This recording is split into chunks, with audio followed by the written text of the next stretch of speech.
Good afternoon, everyone. As I have promised since last week, that today we will start hypothesis testing. Hypothesis testing is in chapter 10. Oops, wrong color.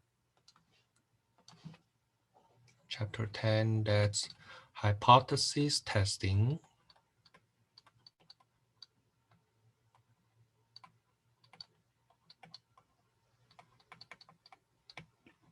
on one parameter.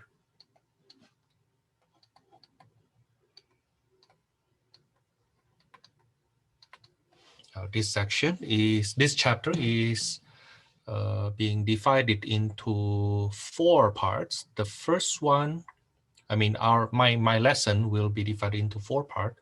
The first part is hypothesis testing on population mean with sigma known. Now, this is not in the book, but important.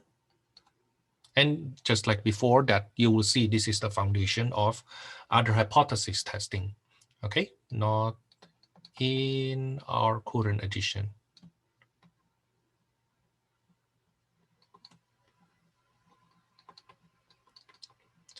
It was in previous edition, in the 3rd edition.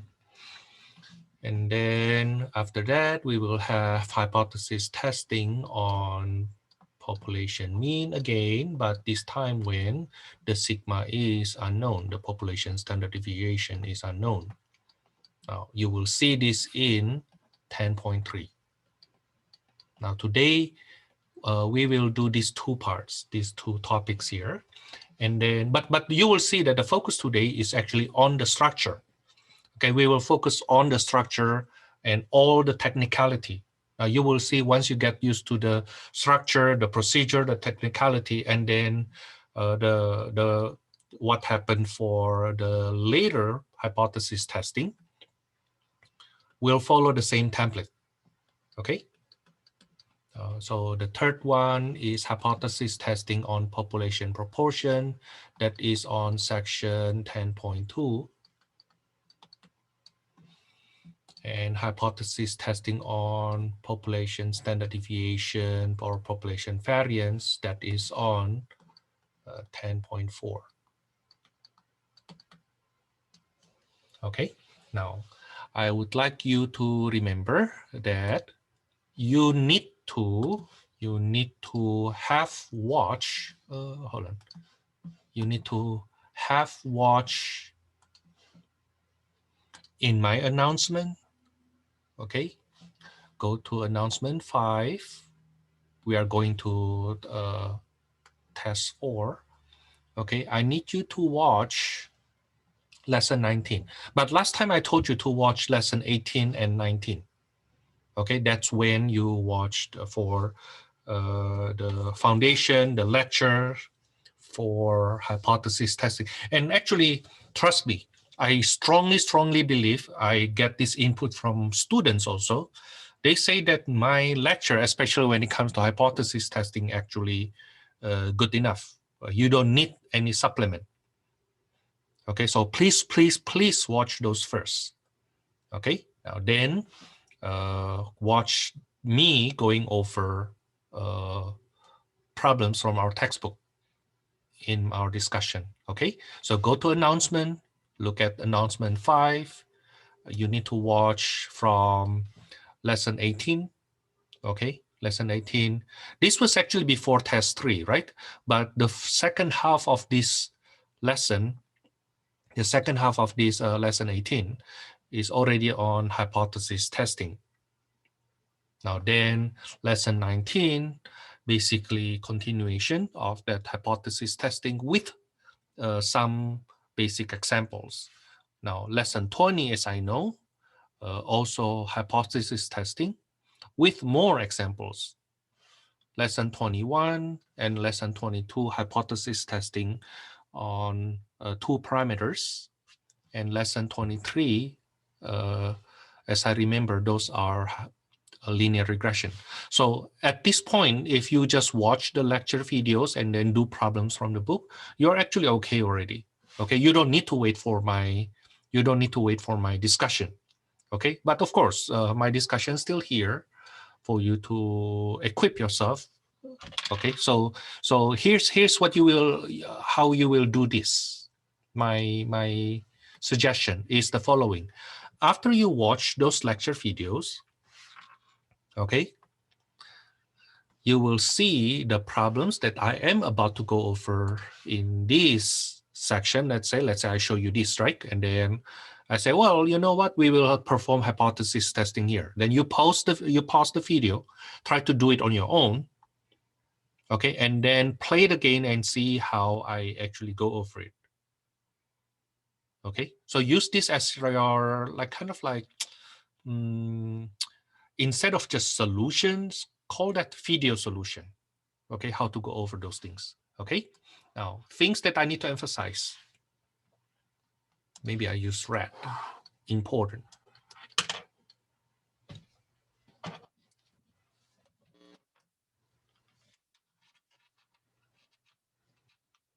Every hypothesis testing, important.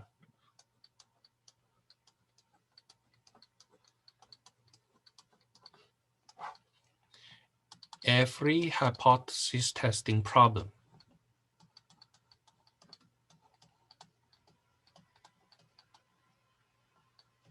in my class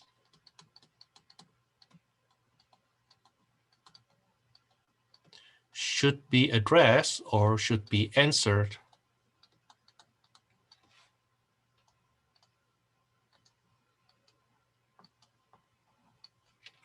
in using the procedure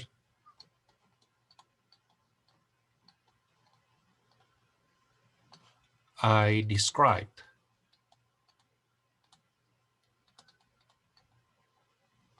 in my lecture.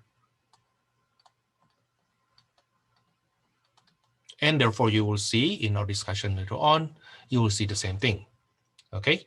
Unless otherwise specified.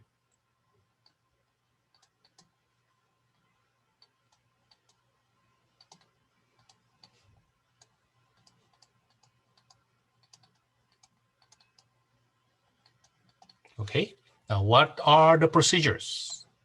What are the steps in the procedures?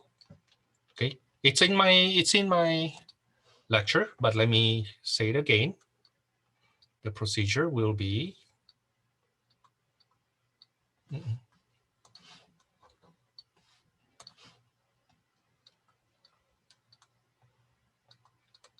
first step, you need to claim. Write down the claim. Okay, write down the claim in words, not in statistic notation. Write down the claim. And second, hypothesis.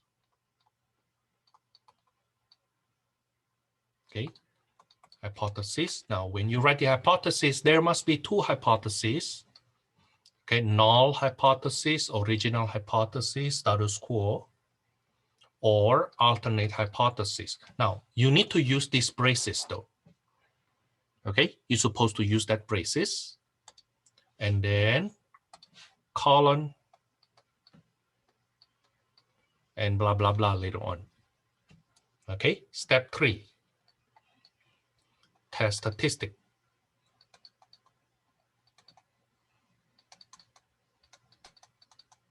Step 4, p-value.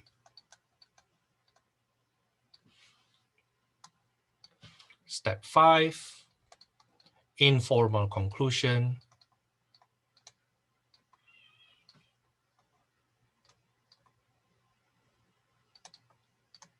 And step 6, conclusion. Okay, let me remind you that you need to watch this lecture video. And there's a handout, I believe, that I gave last time if you go to the discussion from last week. Discussion on May the 3rd, okay. I gave you the handout, I believe. Where is that? This one. Okay, that's the handout. And you see more details there. Okay. Yeah, you need to watch these two and have this handout handy during your view of these lectures so that you can see and connect between what are those procedures and how to do those. Okay. Now, hypothesis testing consists of these 6 little steps, but each one of them very, very important. Okay, our textbook, I think, has like 7 steps. Other textbook may have only 5 steps. But that's because they combine some of the steps. Okay, now I want you to write it in these 6 steps. I even need you to write that number 1, 2, 3, 4, 5, 6. Okay, so just like when you did the confidence interval, you need to write step 1, what, step 2, what, step 3, what, right there. Okay, now when you do hypothesis testing, I also require you to write the number, the step 1, 2, 3, 4, 5, 6. Okay, now I will start working on hypothesis testing. And the one I will do right now will be hypothesis testing on. So the one I will do right now is hypothesis testing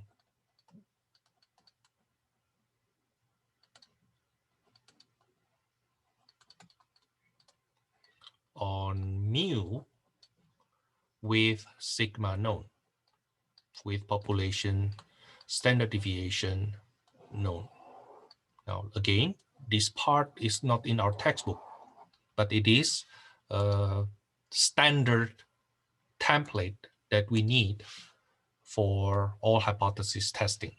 Okay, now the thing is, because it's not in our textbook, I will pick problems from, I will use problem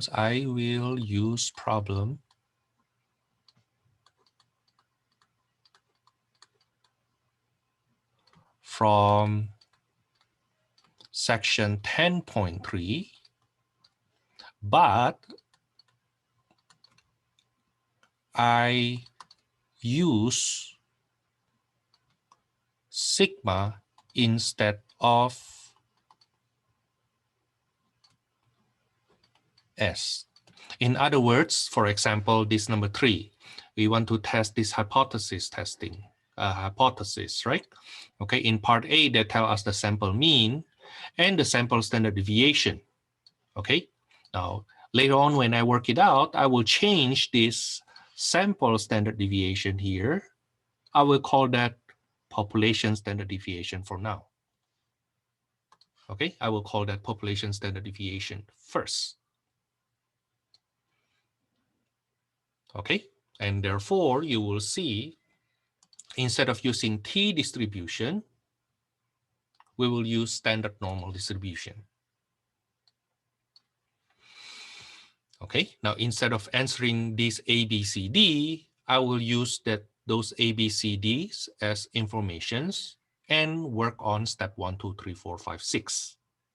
Okay, now let's start. So question number 3, this is from section 10.3.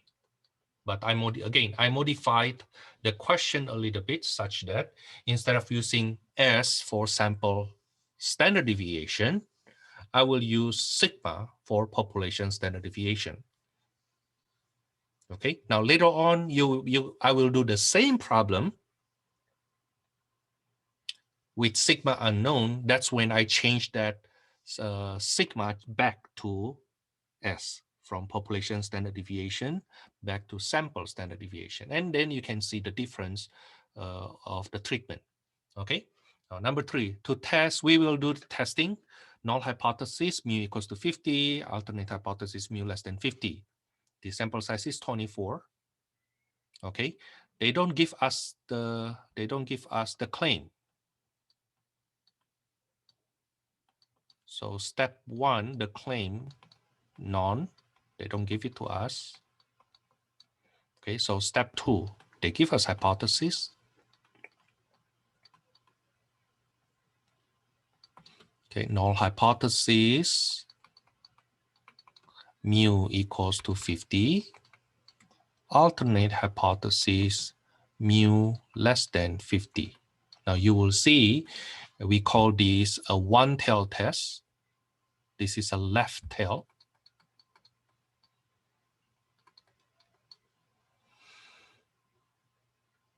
Okay, and no, from the we don't have the claim, so we don't know where's the claim. So, but that's the left tail. How do we know it's left tail or right tail, Thomas? Of course, go back to the lecture. Okay, go back to lecture. But here's the idea. Here's the idea. We know it's left tail if we want the parameter less than something. Okay, you want the parameter mu to be less than something. So you want that on the left-hand side. Okay, if the mu, you want the parameter to be greater than a number, let's say greater than 50, then it will be on the right-hand side. It's greater on the right-hand side. The bigger the number, the more it is on the right-hand side, right? Okay, so left tail if less than a constant, right tail if it is greater than a constant. Okay, mu is less than a constant, that's a left tail.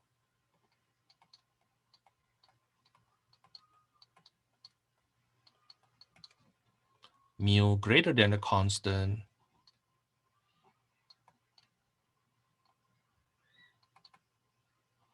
that's a right tail.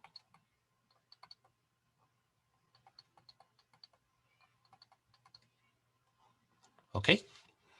Why do we need that now, Thomas? I will just write a note. The red note I put here. I just put a note there that we will need later on in step 4. Okay, when we do p-value. Now that's the hypothesis. Step 3, test statistic.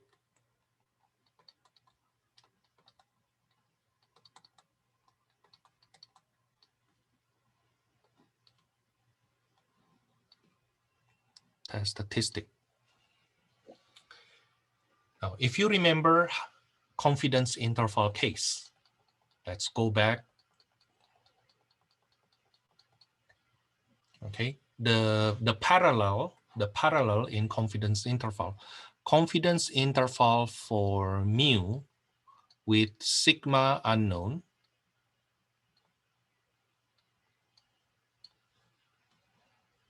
The critical value we use C critical, right? Okay, we use C critical, standard normal distribution. Later on, when we do confidence interval for mu with sigma unknown, I'm sorry, that one is for sigma known. Then we use C critical.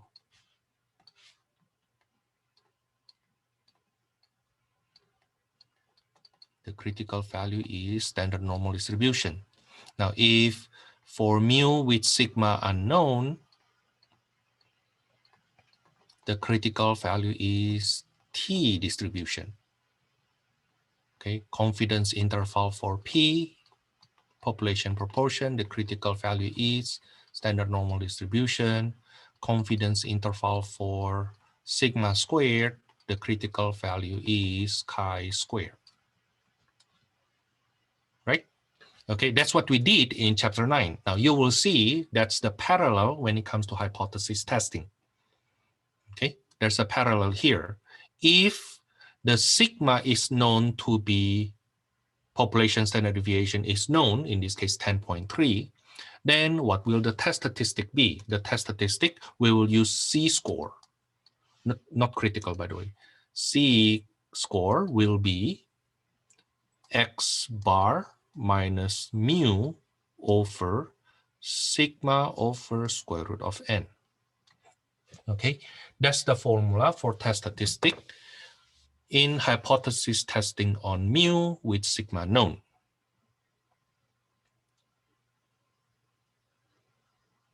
Okay, we call that C-score in the past, but this is the test statistic.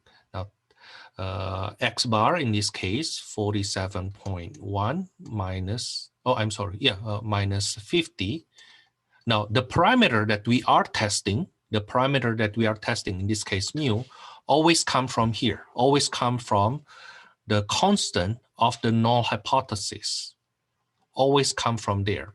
Always come from there. The constant on the null hypothesis over sigma is 10.3 over square root of 24. Now then you use your calculator to compute this. Okay, let me show you how to use calculator to compute this.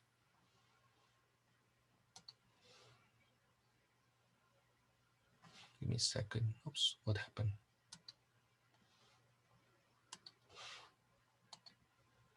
Now be very careful with parentheses here and there.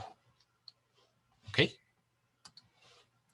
Be very careful with the parentheses. Now I will do the numerator first. Parenthesis 47.1 minus 50.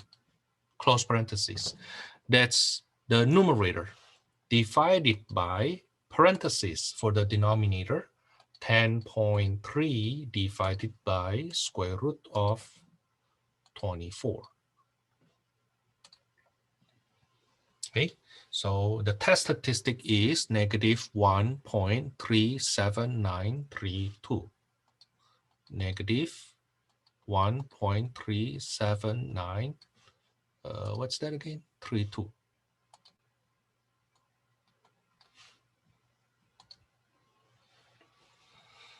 Okay, now that's the test statistic. Remember this formula. You need this formula. That's the test statistic. You should write it on your cheat sheet. That's the test statistic for hypothesis testing on population mean when sigma is known. We use standard normal. Now, step 4. Let me do that. Let me continue here. Step 4.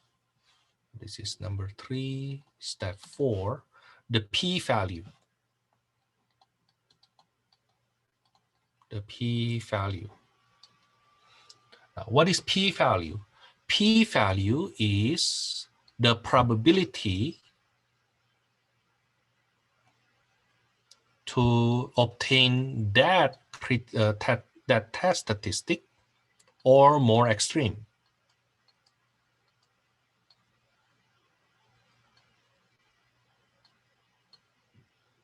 The probability of getting this test statistic or more extreme.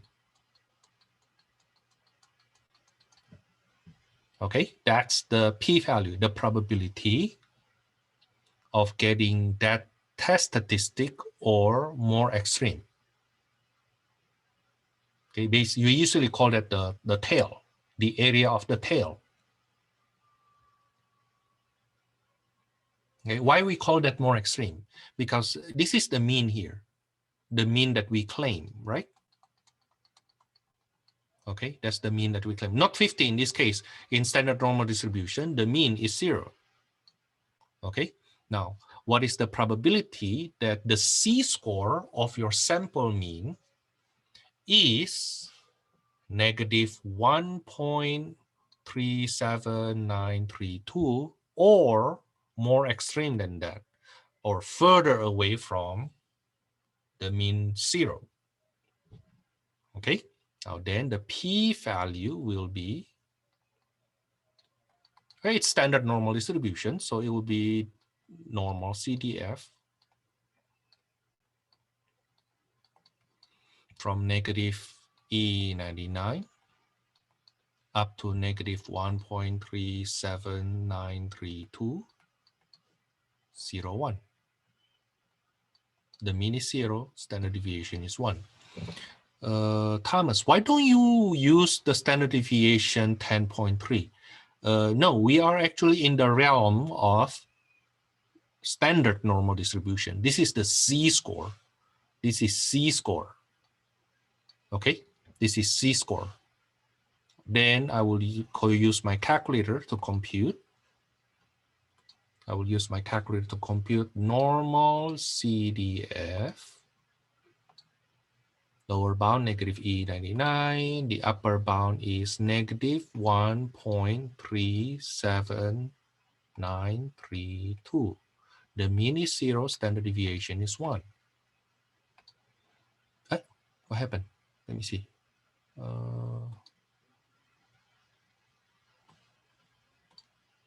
Second, first.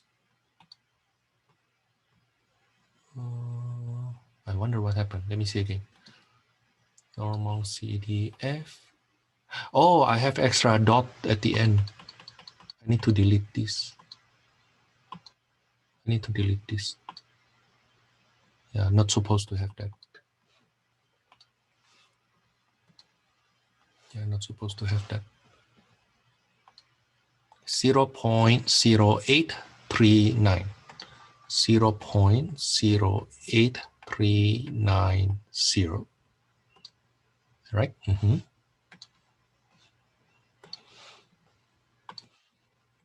Now that's the p-value.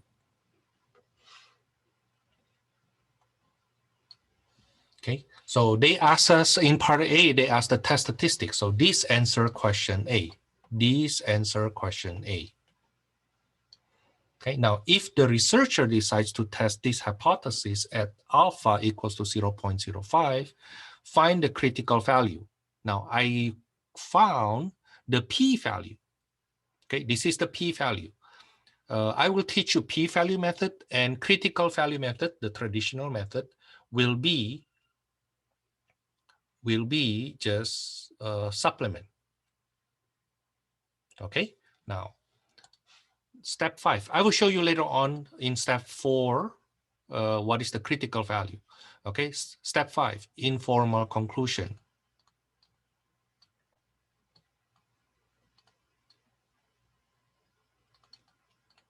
Informal conclusion. When it comes to informal conclusion, there are only 2 possible answers. You will say reject null hypothesis if the p-value is less than alpha. Fail to reject null hypothesis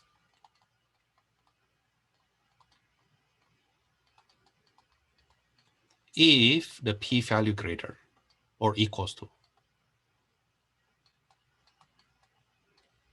Okay, now these 2 terminologies here, reject null hypothesis, fail to reject null hypothesis, are technical terms. Okay, when it comes to informal conclusion, do not give other answers except either one of these 2. Okay, your answer will be reject null hypothesis or fail to reject null hypothesis. Depends on your p-value as opposed to your alpha. So in question B here, in question B, the alpha is 0.05, your p-value is greater, right? Okay, the p-value is greater than alpha. Your p-value is 0.08 something. Your alpha is 0.05, right? Okay, now if that's the situation, we will say the informal conclusion is fail to reject null hypothesis.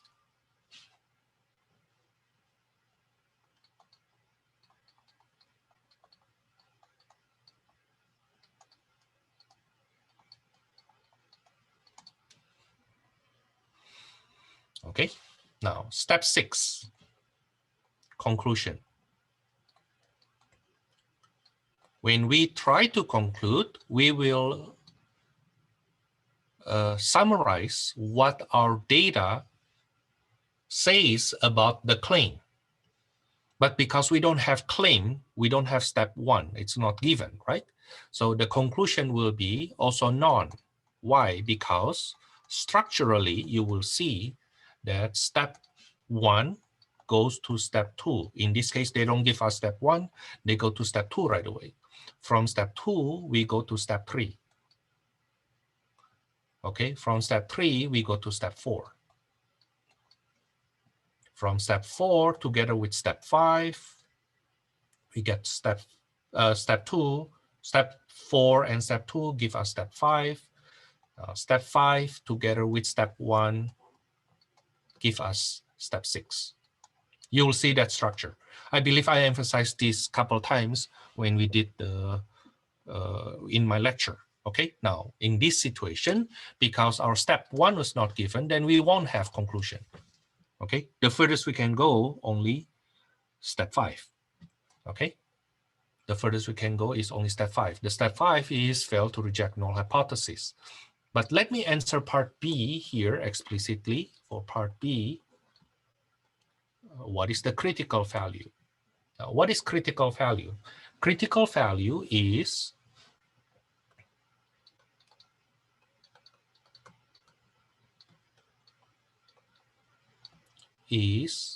the C-score in this case.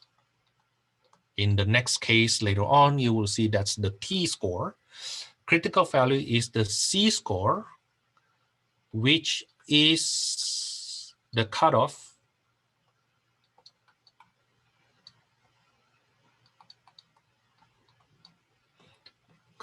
between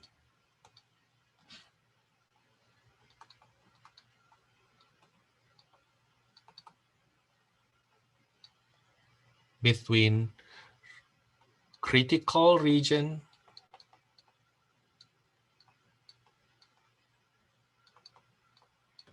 and rejection region.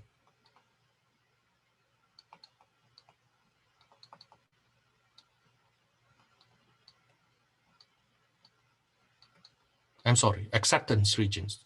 Rejection region and critical region are the same meaning. Acceptance regions.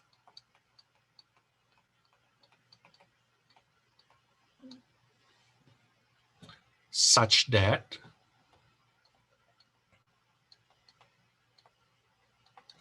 the area of critical region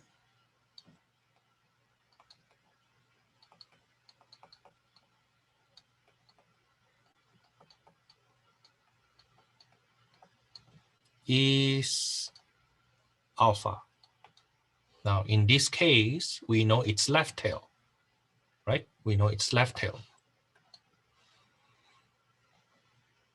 It is a left tail. We usually call this step 4B, by the way. Step 4B, critical value.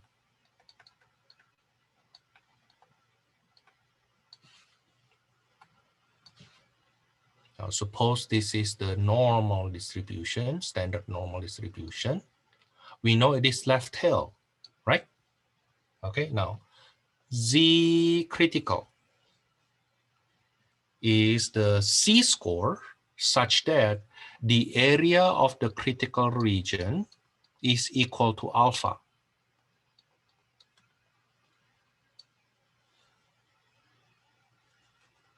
Now, the thing is, like, if I were you,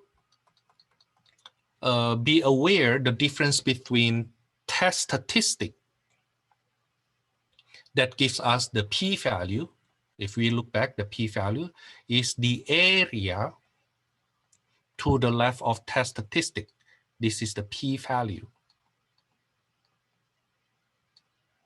Okay, now it's different from alpha. Alpha is the area of the region for which will be critical. Okay.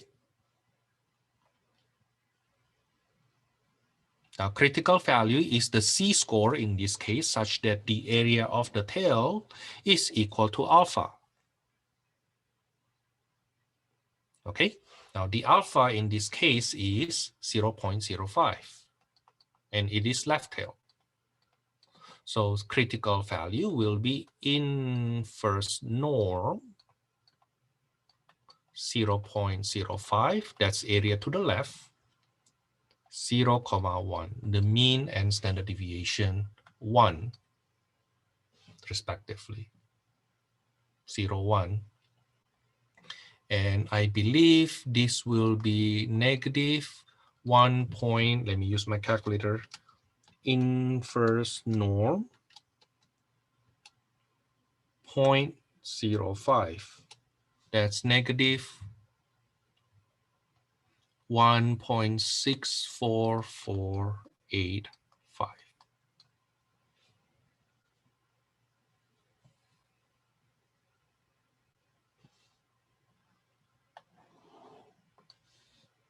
Okay. Now, if we use traditional method, which is critical value method, then how do we draw the conclusion, informal conclusion?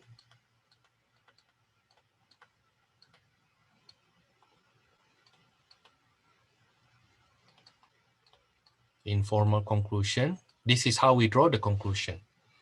If the test statistic, I usually call that C star or simply Z, that's from step 2. This is from, I'm sorry, step 3.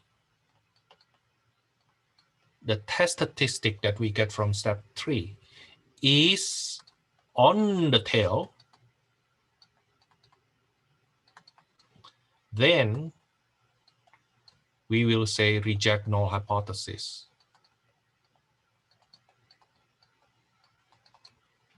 Otherwise, we will say fail to reject null hypothesis.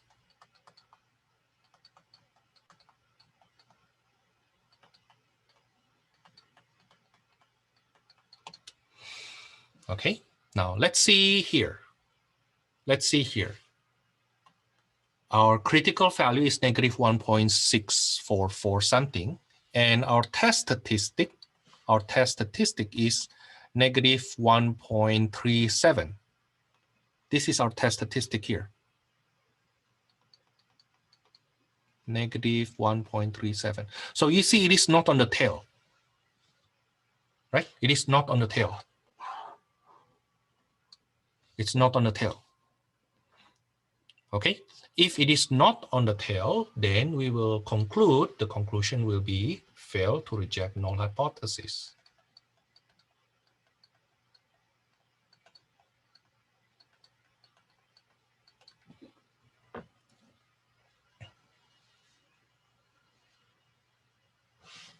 And finally, we go to step 6. Just like before, because we don't have the claim, then we cannot draw any conclusion.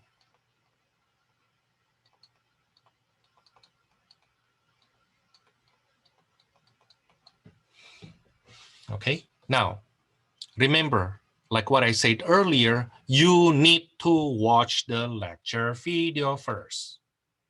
Okay, you need to watch the lecture video first. Otherwise, you will feel so overwhelmed because, you know, that's something you're supposed to learn in 2 hours. Okay, this 5 steps procedure before we even get to step 6, right? Those are things you actually learn in approximately 2 hours. Just the foundation, just the systematic. Okay, the structure. If you try to attack this right away, thinking that you are smart enough not to look at the technicality, the theory, and then go ahead like this, no wonder you will get confused. Okay. Okay. And later on, you will say, Thomas is the one confusing. No, if you don't do your part, don't blame it on someone else yet. Okay. Unless you already have done your part and you still get confused, then come talk to me. Okay. Come to my office hour, let's say. Okay, email me first if you have any question. Who knows, I can answer it just by email.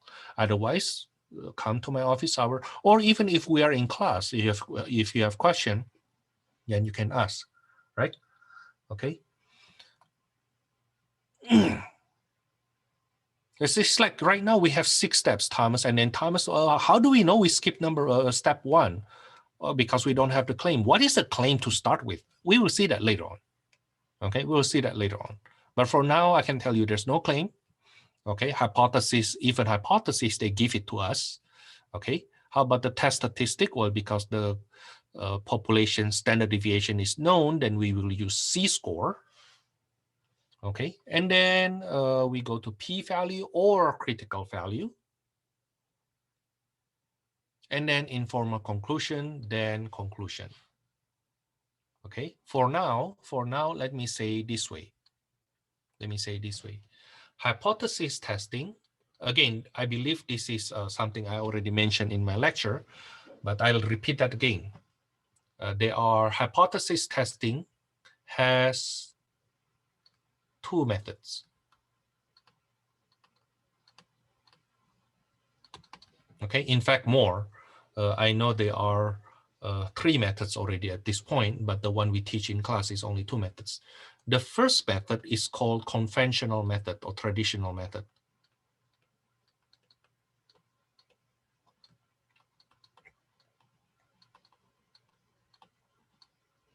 Now, in my lecture, I don't teach conventional method anymore. Okay, I teach p-value method right away. The reason is we have calculator. Okay, we use TI-84. Okay, but if you compare the conventional method and p-value method, the difference is actually located in step number 4 only. Okay, only in step number 4. The difference is only in step number 4. So step 1, both of them the same. Both of them, you do the claim. Step 2, you do the hypothesis, statistical hypothesis to be more complete. Step 3, test statistic.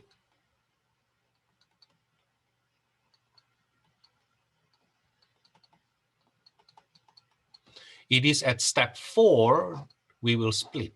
Okay, step 4 we will, in p-value method will compute p-value. Okay, p-value is the area of the tail from the test statistic. Okay, let's say in earlier case we have the test statistic is here. Right now the p-value is the area of the tail with that test statistic as the cutoff. Okay. Now, for conventional method, step 4 will be critical value.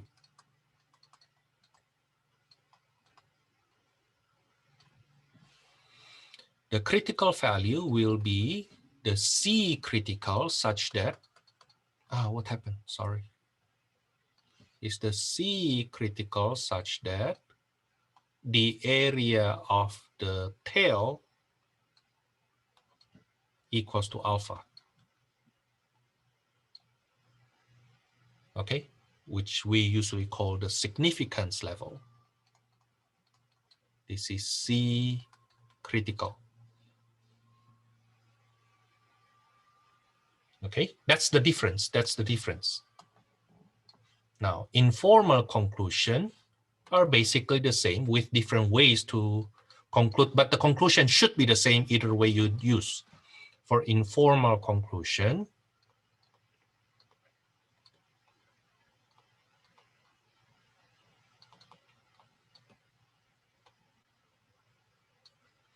reject null hypothesis if the test statistic Z is in the tail. If this C score, no, I'm sorry, not C score, the test statistic is in the tail region.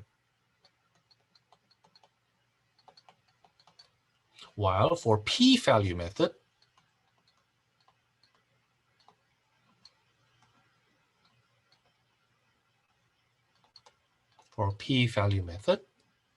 we will reject null hypothesis if the p-value is less than alpha.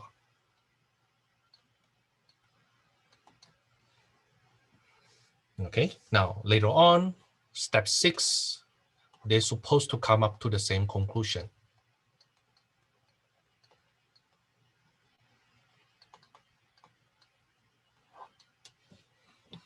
Okay, now in my class, I teach p-value method, but because here they ask what is the critical value, then I answer the critical value.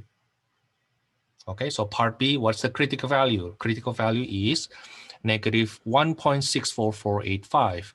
Draw the C distribution that depicts the critical region. This is our part C here. This is our part C here. That's our part C.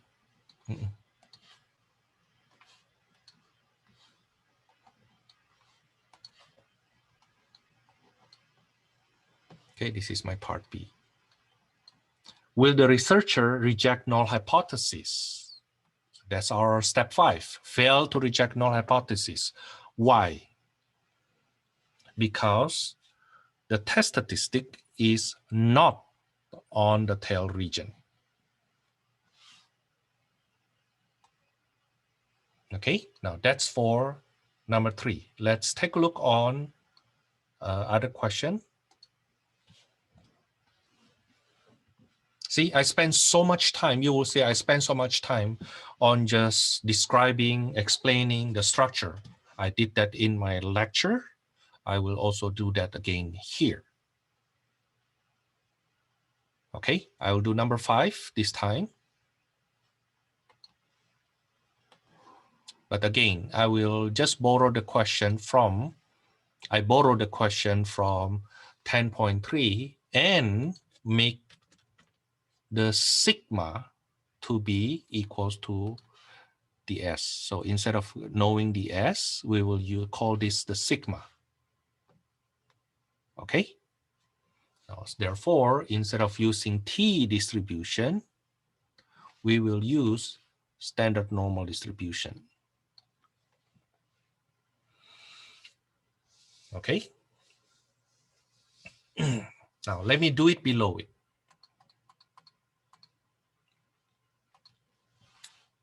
They don't give us the claim.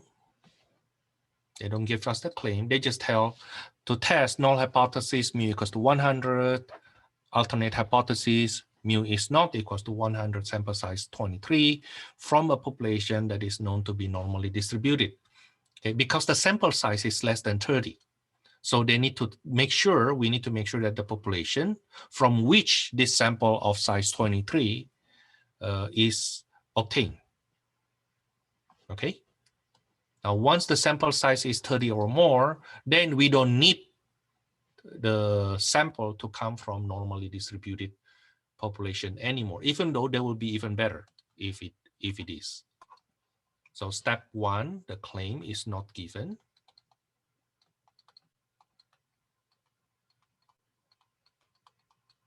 Step 2, the hypothesis, statistical hypothesis.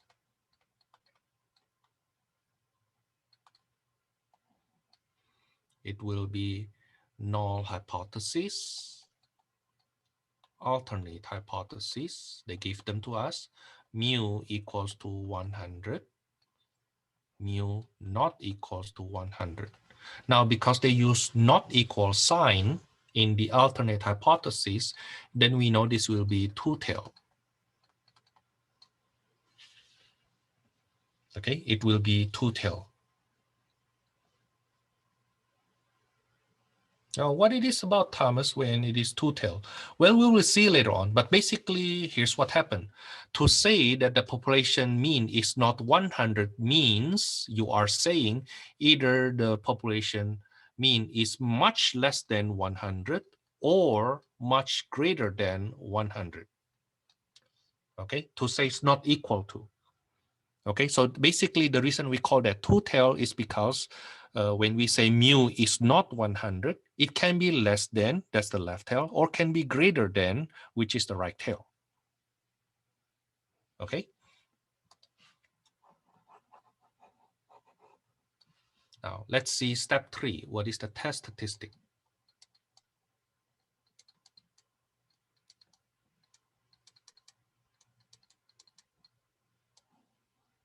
Because the sigma is known, I use sigma here instead of S, then we will use standard normal distribution. The C-score is X bar 104.8 minus the claim mu, which is always coming from the constant in the null hypothesis, over population standard deviation 9.2 over square root of 23. Okay, that's the sample size, right? Okay, now use your calculator. Make sure you get the same number I do here.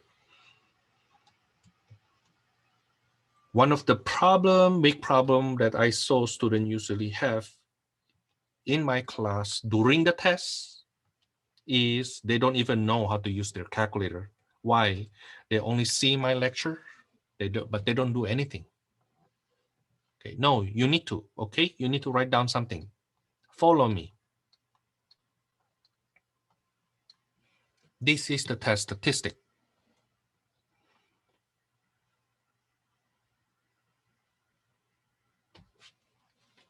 Step 4. What is the p-value?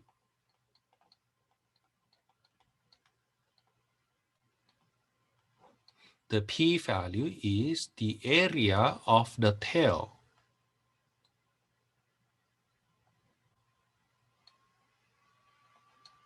The area of the tail of the test statistic or more extreme. So this is a test statistic 2.50217. Okay, but the thing is, this is two-tail. You will get the area here and then multiplied by 2. Okay, basically you're supposed to get the area of these two tails. You're supposed to get the area of these two tails. But the way we will do it, we simply get the area of that one tail multiplied by 2. Okay, the p-value equals to 2 times normal CDF 2.50217 up to E9901. Thomas, why do we multiply by 2? Because it's two-tail. But earlier we didn't multiply by 2. You're right. Because earlier we have only one tail case, only left tail. Only left tail. Only this tail. So I just need the area of this tail. Okay, only left tail. Right now, it's a two-tail case. It's a two-tail case such that whatever the area of that one tail, I need to multiply by 2. Okay, normal CDF 2.50217 E9901. I get 2 times 0.00617 multiplied by 2. That's 0.01234.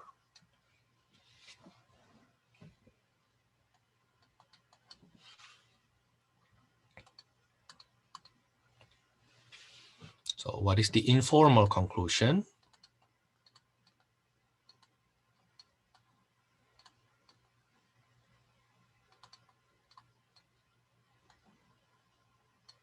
What is the alpha?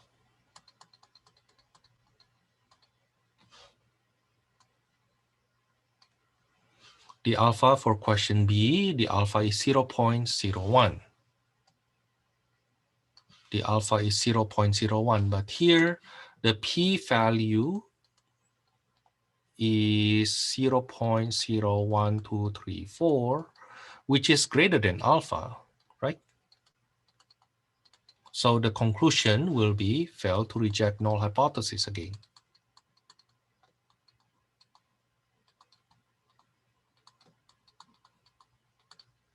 Step 6, because we don't have step 1, the conclusion, we cannot draw any conclusion since we don't have any claim to start with.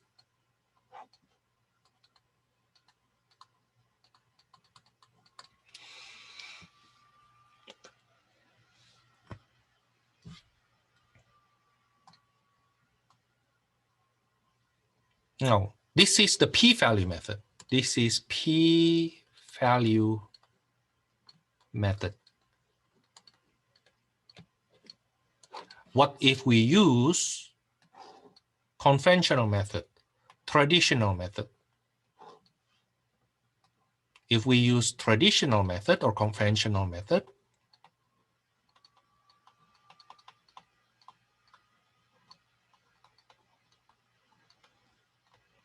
then the difference will be at step 4.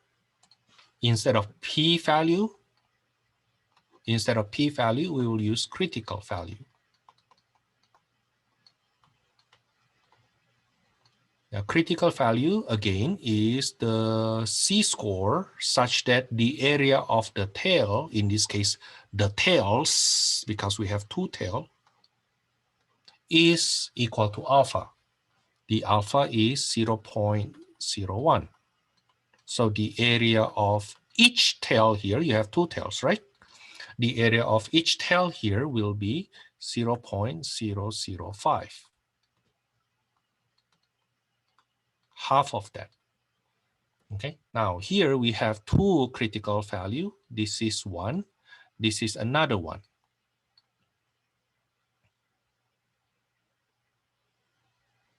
Okay, it's two tail, right? So the alpha will be divided by 2. So it still means that the area of the tail is equal to alpha. Okay. Now, this critical value here will be the opposite of that one. Okay, they are opposite to each other. Let me call it this way. Okay, so the critical value will be Z critical will be plus minus norm, inverse norm,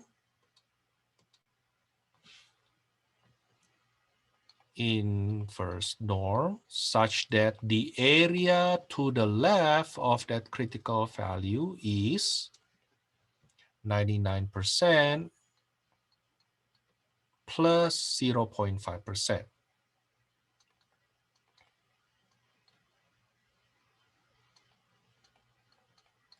Okay.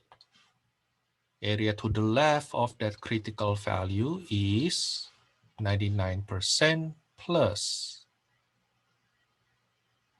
0.5%. That's 0.995. The mean is 0, standard deviation 1. But don't forget the plus minus. Then I use my calculator to compute inverse norm 0.99501. I get plus minus 2.57583. Now let's see what happened to our informal conclusion.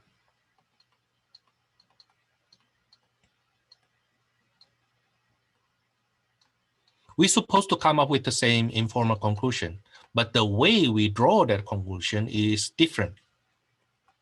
You see, the test statistic is 2.5 something, right?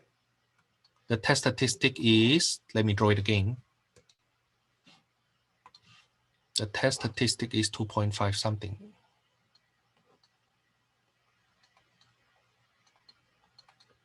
.50. While the critical value is R, I should say, R negative 2.57583 and positive 2.57583. So you see that the test statistic is not on the tail, right? The test statistic is not on the tail. This is the tail. This is another tail.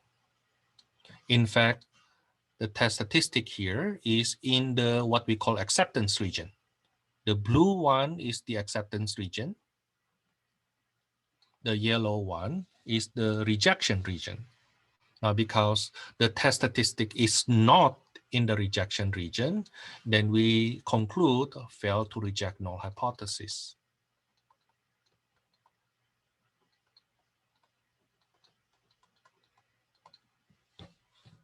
Hold on, Thomas. So in the test, which method you want us to do? P-value method. In your test, P-value method. Okay. If you can give me the critical value also, then I give you 1 extra point. Okay. Can I just use either one method, Thomas? Okay, fine.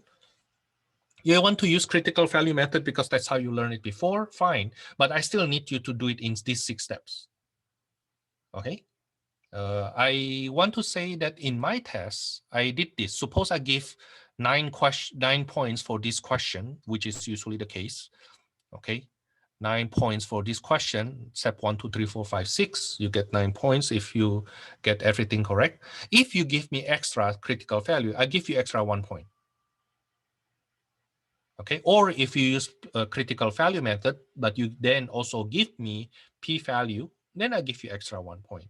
Okay, but you will see from my previous tests in the recent 2 years, maybe even 3 years previous tests, I use p-value method. Okay, critical value is considered an extra point. Okay, for conclusion, we have no conclusion. Why? Because we don't even have the claim.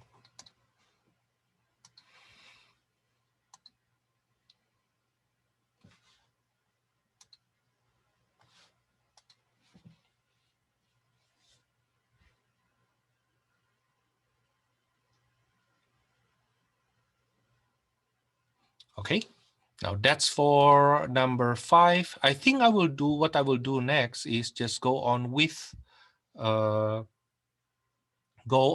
the actual problems. Let me do number 13. Oh, that's a long question. Uh-oh, that's a long one. No, I don't want number 13. It's way too long. The wording is way too long. Maybe number 15. Welcome to statistic. You don't like word problems? These are all word problems. You want application? Well, statistic is applied problem, right? Okay, so you will see word problems in which you will apply what we learn. And number 15, effects on alcohol on the brain. It's really bad. Alcohol is bad. Okay, it's really bad, really, really bad. I once read something that alcohol is basically whatever you drink on alcohol, it will be absorbed by your it will be absorbed by your intestine, and it will go to your liver. Your liver then will be working to filter. Okay, but most of the time, alcohol that you have that goes to your liver will pass through going into your bloodstream. Okay, then finally being screened out, being filtered again by your kidney. So let's say alcohol, it will go to your stomach, nothing being screened out. Okay, and then it will go to your intestine, nothing will be screened out. Then it will go to your liver. Almost nothing gets screened out. Okay, then it will go to your bloodstream.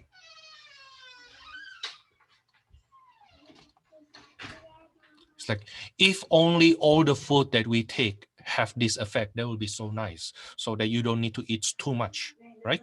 Okay, you don't need to eat too much. Like, you just eat a little bit, but everything will go to your liver and it will go to your body. No vitamin will be wasted, right? But most vitamin, like for example, vitamin C, what I was told is that our body only absorbs 36% of our vitamin C goes into our body. Okay, so if you take, let's say, 500 milligrams vitamin C, then your body will only absorb 180 milligrams of that. Approximately, of course, different body, different average, right? But on average, that's what happened. Okay, now with alcohol, however, almost all of them actually go into your bloodstreams. That's why that even if you drink Heineken, which is only, as far as I know, only 7% alcohol. Okay, but if you drink, let's say, 1 liter of Heineken, that translates into 70 centiliter. 70 centiliter is approximately 70 centiliter is approximately 1/3 of your glass. Now imagine if you drink 1/3 of your glass of pure alcohol.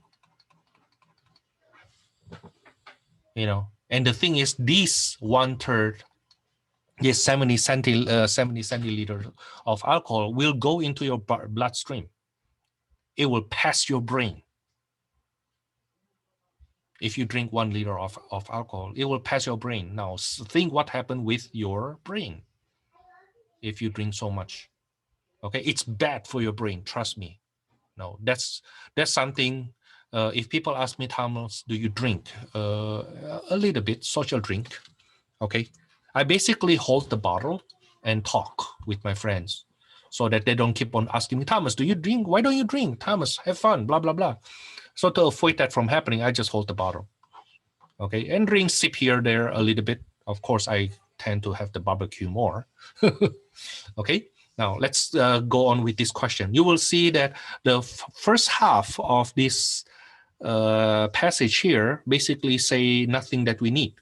In a study published by blah, blah, blah, blah, blah, researcher wanted to measure the effect of alcohol on hippocampal region, a portion of the brain responsible for long-term memory storage in adolescents. The researcher randomly selected 12 adolescents with alcohol use disorder. So N equals to 12. Finally, we write something down. Okay, to determine whether the hippocampal volumes in the alcoholic adolescents were less than normal volume of 9.02. An analysis of sample data revealed that the hippocampal volume is approximately normal, means normally distributed, with X bar of these people with alcoholic adolescents. X bar is 8.10 centimeter cube. Okay, now I will change the question a little bit. I will use sigma equals to 0.7. Okay, I changed the question a little bit. Sigma is 0.7 centimeter cube. The alpha is 0.01. Okay, what is the claim?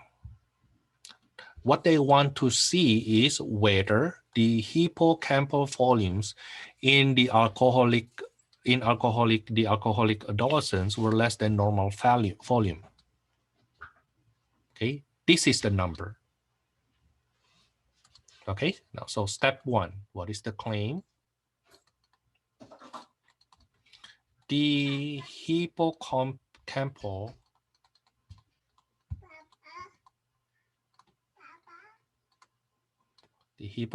volumes in the alcoholic adolescents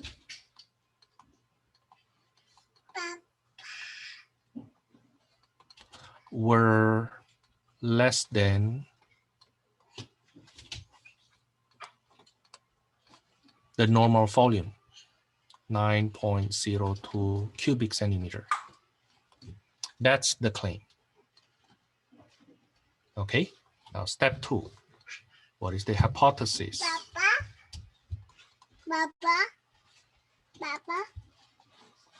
We have null hypothesis, alternate hypothesis. Okay, now keep in mind the alternate hypothesis always not including equal sign. In this case, the mu is less than 9.02. Okay, less than, right? The word less than means strictly less than, not including equal sign. From there, we know the claim goes to the alternate hypothesis. The claim may go to alternate hypothesis. The claim may go to null hypothesis. Okay, somebody say that the claim always go to alternate hypothesis. That is not true. The claim may go to null hypothesis, not always alternate hypothesis. How do we know? It depends on, does the claim include equal sign or not?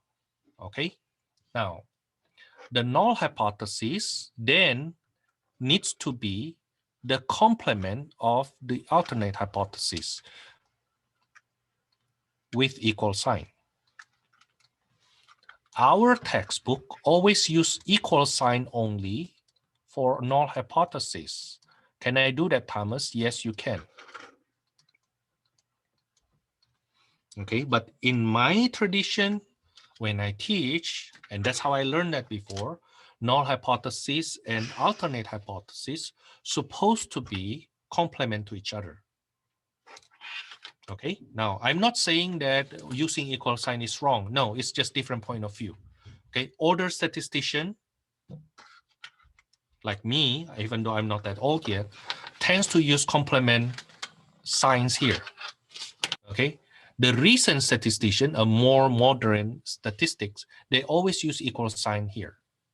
Okay, will that make a difference, Thomas? No, it doesn't make a difference. Okay, it has some philosophy for each one of them. Okay, but it's okay either way.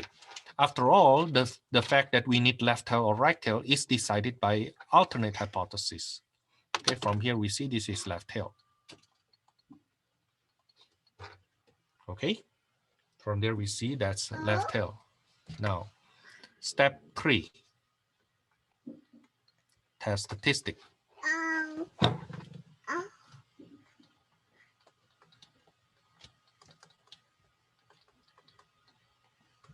Test statistic.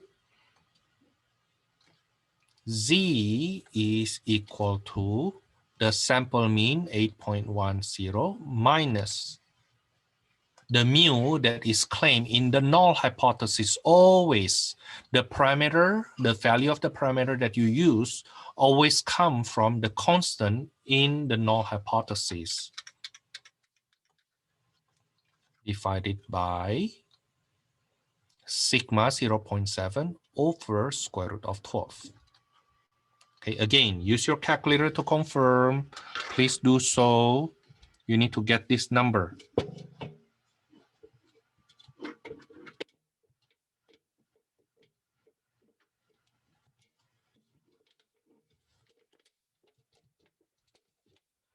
Oh, okay. I get a very negative number.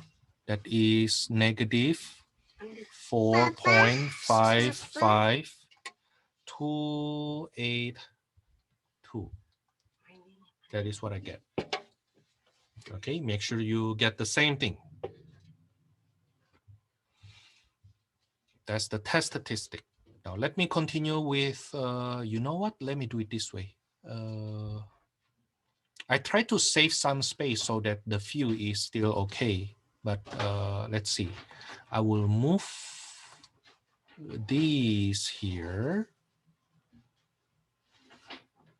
Move this down here. Okay. Now then my step 4, I will continue here. This is my step 4. My p-value. Now later on, I will do my critical value above this p-value. Okay, but I follow the tradition of p-value for now. The standard normal distribution looks like this. I have left tail. The C-score is, the test statistic is negative 4.55282.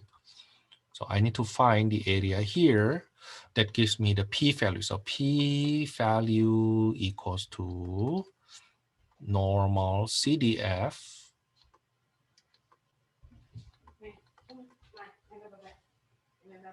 okay, negative E99, negative 4.5528201.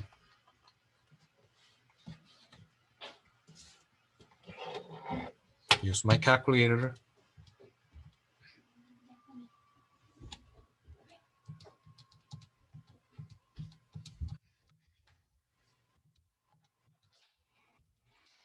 I get p-value equals to 0.00000265. Your calculator will show this. That's what shows on my calculator. My calculator shows 2. My calculator shows 2.64 something E negative 6. But this means 2.649 something times 10 to the negative 6. In other words, the 2 actually at the 6th decimal place. 1, 2, 3, 4, 5, 6. At the 6th decimal place. Okay. Now, which according to our view, well, the p-value is less than whatever the alpha here 0.01. So our step 5, informal conclusion.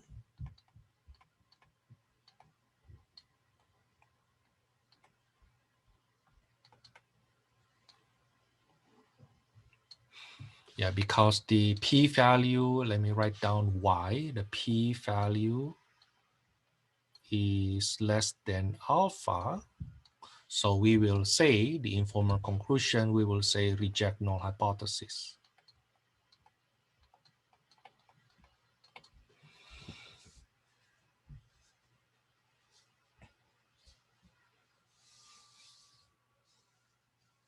Okay, and how about the conclusion? Remember, when we conclude, we always address the claim. Informal conclusion, step 5, always address null hypothesis. Do we reject null hypothesis or fail to reject null hypothesis? That's informal conclusion. Okay, conclusion will address the claim. Now, notice that the claim was in alternate hypothesis, right? The claim says that the volume is less than 9.02, right? So the claim is in the alternate hypothesis. If we reject null hypothesis, then we support alternate hypothesis, which is the claim. Let me say it again. The conclusion here is reject null hypothesis. We reject this. Okay, therefore, the one we support is this one. We support the alternate hypothesis, which is the claim. Okay, so what is our conclusion? Our conclusion will be we will support the claim. Okay, but we cannot say it that way though. There's a big no-no. Do not use the word we, do not use the word I, do not use the word proof. Okay, the conclusion should be worded in the following way. Okay, the conclusion will be worded in the following way.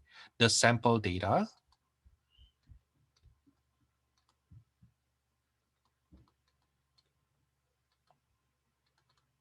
supports the claim. Support the claim that. Let me say it again. But Thomas, I thought we reject null hypothesis. Yes, we reject null hypothesis. If we reject null hypothesis, it means we support the alternate hypothesis, which is the claim, right?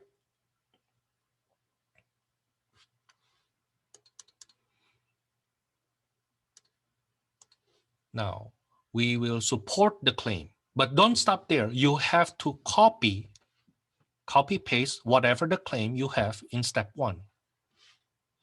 The sample data support the claim that the hypocompal volumes in the alcoholic adolescents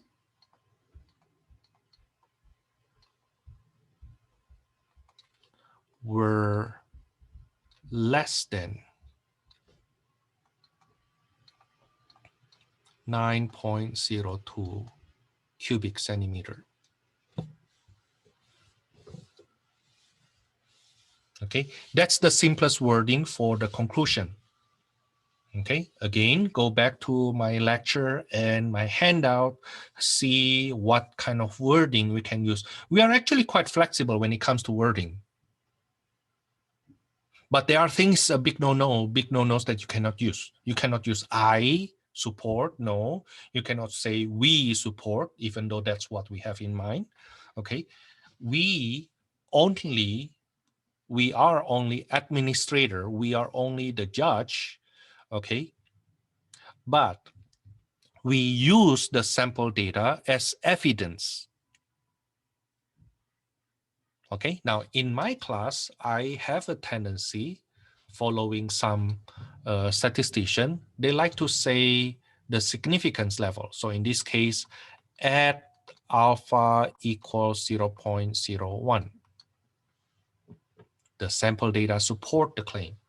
Now, the other wording you can use, at alpha equals to 0.01, there is sufficient evidence to support the claim that blah, blah, blah, blah, blah.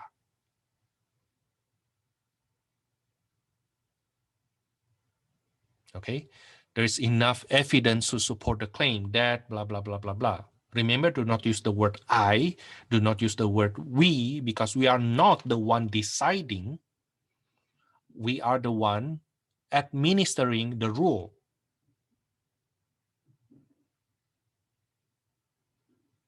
Okay, we just administer. The one that actually judged the claim is the evidence. The one that's judged the claim is the sample data. Okay, now in this case, the sample data actually support the claim. The evidence is sufficient to support the claim. Okay, so we are done with the conclusion. We are done with this one set. Now, suppose you are interested in finding what is the critical value, Thomas.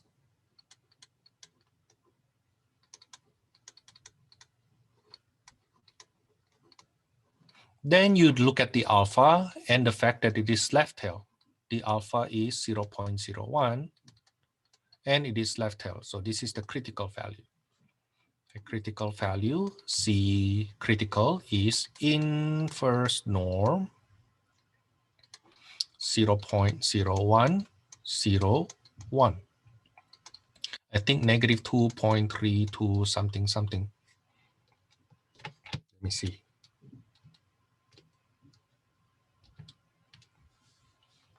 .634. It's 635. Now compare to your test statistic. If this is negative 2.32, your test statistic is negative 4.5. Negative 4.5 is here.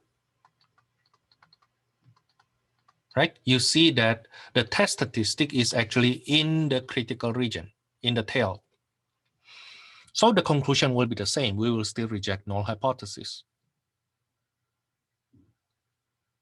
Oh, Thomas, I get confused. There are so many things we need to do, huh? Yes, there are 6 things we need to do.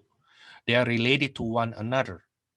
So you need to get used to not only reading it right, write down the informations that is relevant, okay, and start with this structure, step 1 first, and then step 2, and then step 3, and then, do not rush, okay? Do not rush. You rush when you take the test, but that's only after you are prepared for the test. How do you prepare yourself for a test? Practice. No other way. No other way. Okay? I have seen students who actually doing very well in statistics in the first previous test and end up bombing the test 4. Why? Because they think it's easy. They don't study. They don't get used to it. Okay. I also have seen students who didn't do that well in their test 3, but end up doing very well in test 4. Why? Because they practice. You will see that chapter 10 and chapter 11 are all about this. All about 1, 2, 3, 4, 5, 6. Claim, hypothesis, test statistic, p-value, informal conclusion, conclusion. Boom. That's all. Okay. Now let me show this screen again.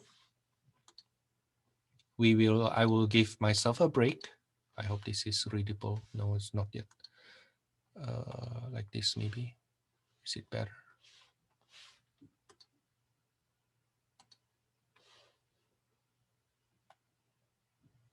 No, not yet. Oh, it's pretty close. Okay. Yes, this is step 1, 2, 3, 4, 5, 6. The one I did in blue here, is for extra credit. Okay, so for the rest of this hypothesis testing issue, I will do 1, 2, 3, 4, 5, 6, and then I do 4B, the critical value. Okay, what happened in real life, Thomas? It seems like you insist this so much. In real life, that's what this is what they do. They do it in these 6 steps. They even write the title, those. Step 1, the claim. Step 2, hypothesis. Step 3, test statistic. Okay, because what? Again, one way we know somebody's lying to us is, and this is important for your statistic lesson. Okay, one way we know that somebody's lying to us.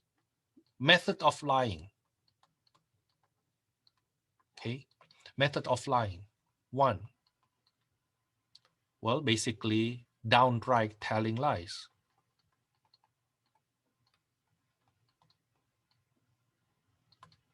Of course, that's lying, right? But there are 2 other ways to tell lies. Okay, holding some fact back.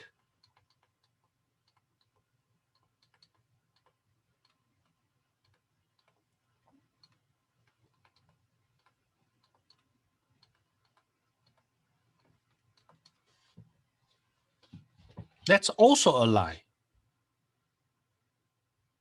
Okay, and the third one is mixing lies with facts.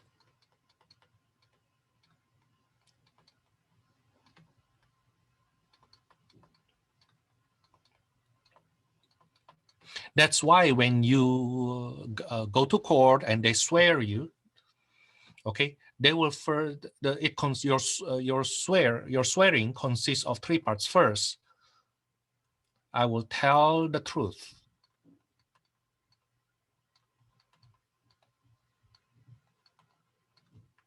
All the truth.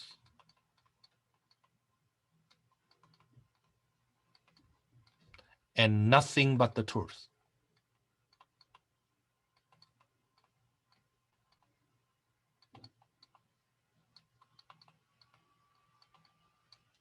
Why? Tell the truth, you don't lie. All the truth, you are not holding any information back. Okay, you don't tell, as a journalist, okay, we know that they are not lying if they tell both sides of the story. Okay, not only one side, not only the ones that fit your agenda. That's not journalism. That's activists. Okay, both sides, Democrat and Republican, both of them. Okay, our journalist is so biased recently from both sides. Okay, nothing but the truth. Sometimes we mix. I should not say we. Sometimes some people, some journalists, okay, mix the fact with their opinion. No. I mean, the opinion, leave the opinion separately. If you want to write a paper on opinion, go for it. But you should not call your opinion as news. No, that's not right. Okay, don't mix your opinion with the truth. Okay. Okay. Say one thing for the fact and say another thing for your opinion. For example, you may consider this a little bit funny. At East LA College, I teach on Friday only, once a week. Okay, and somebody once asked this on Facebook in a group, East LA College group, and asked, "What do you think about Thomas?" And this is what I say to. This is my reply. I say that, "Oh, he just show up once a week."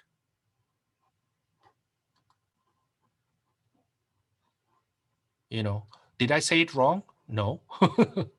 Okay, am I lying? Well, I'm holding some information back. I didn't say to him that that's a once a week class. So his response to my comment was like, "Oh, he's such a bad instructor, huh?" I said, "Well, depends on what day you come. Why? It's once a week class, so you don't expect me to show up another day. I mean, I don't expect you to show up another day. It's once a week class. It's Friday class only. So it's not wrong for me to say that he show up only once a week. And I mean, that's the fact, right? That's the fact. Okay. Now the thing is, then that person conclude that negatively, saying that, oh, he must be such a bad instructor. Okay. Forgetting the context that my class has always been once a week class for the last at least 5-6 years. Okay, so am I lying? Oh, I tell you the truth, but I did not emphasize enough that that class is once a week class. Okay, so am I lying? Yes and no. I'm yes in the wide range of definition. I didn't tell you the whole fact that it's a once a week class. Narrowly speaking, no, I'm not lying. I just don't tell you the context. You need to figure out yourself. So you see that people lie actually using your weakness of not having complete information. Okay, so I purposely use your weakness that you don't realize it's a once a week class and tell you only one part of the fact that is Thomas only show up once a week and let you decide. Okay, but I in my evil mind knows that you have only you don't realize that's a once a week class. Okay, but I know if I say this thing, you will have negative opinion about Thomas.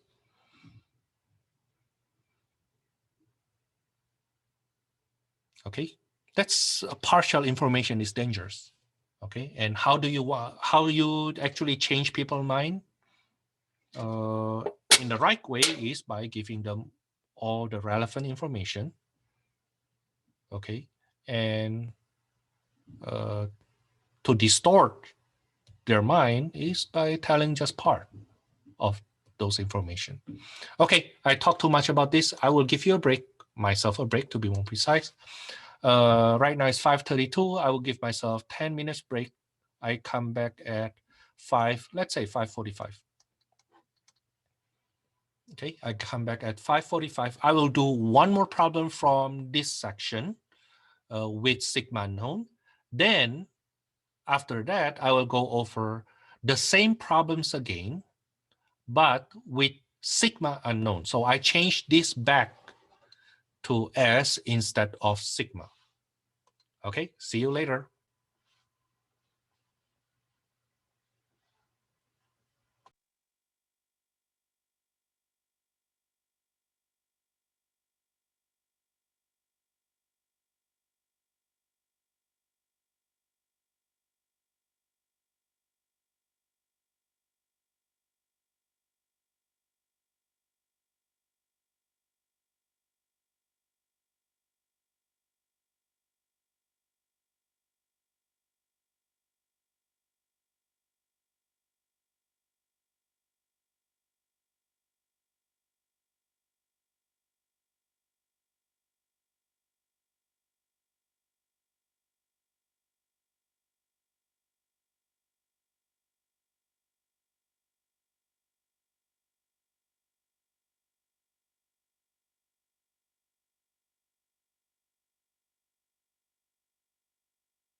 the claim,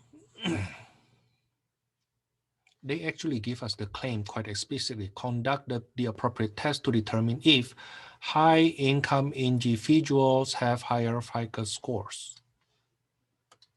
So high-income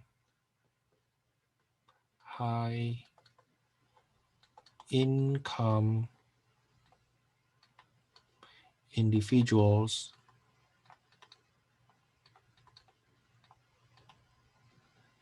have higher FICO scores. That's step one. Step two, hypothesis.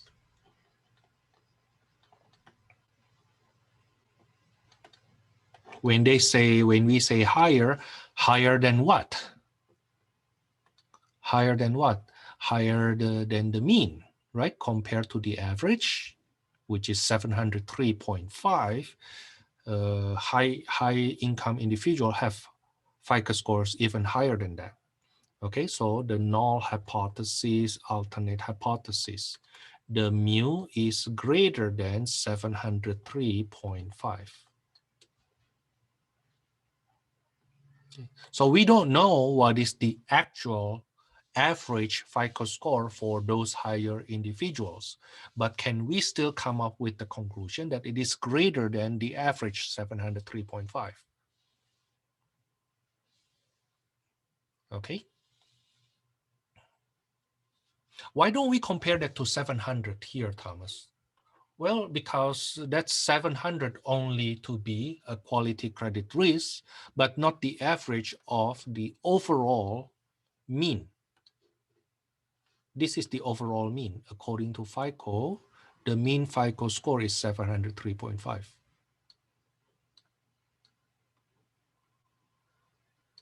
Okay.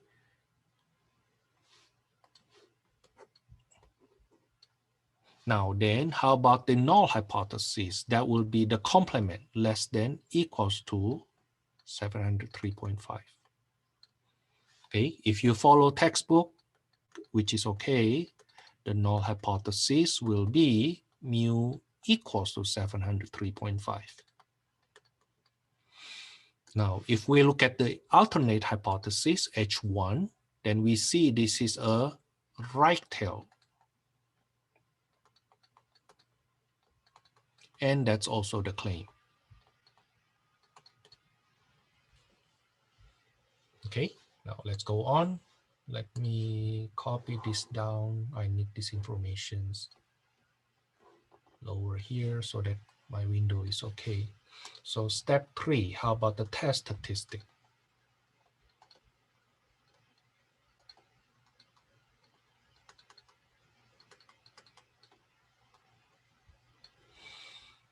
The population standard deviation is known, so we use C-score. That is X bar, which is 714.2, minus the mu, 703.5, over population standard deviation that we assume to be known, over square root of 40.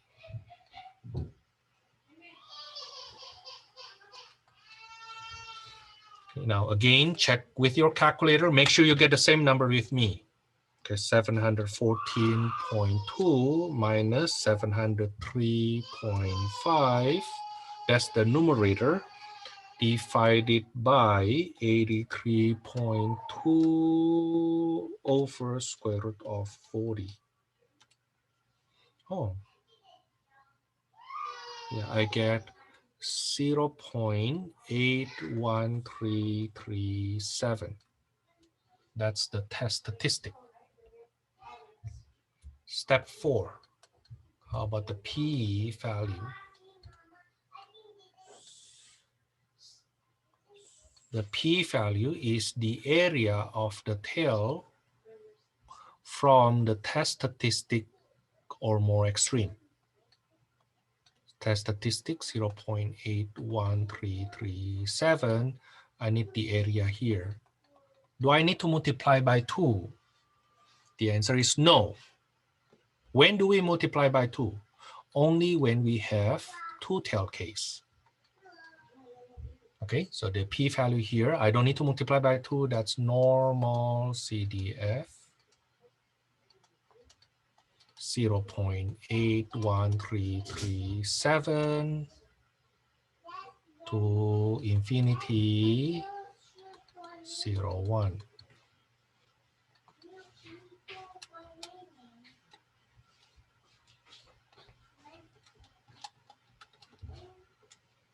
I get 0.20800. But for sure, that's greater than alpha. What is my alpha again? 5%. Okay, so informal conclusion.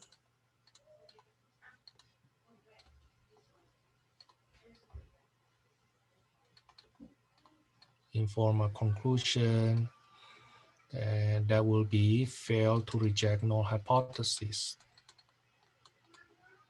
Why? Because the p-value is greater than alpha.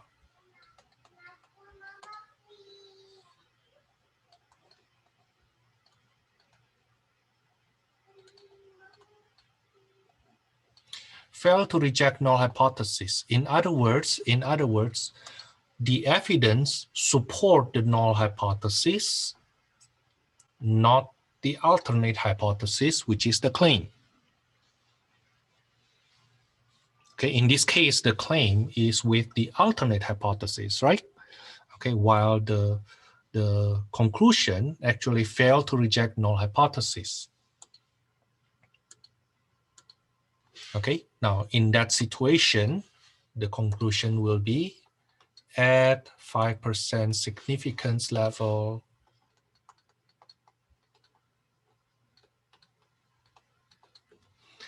there is insufficient evidence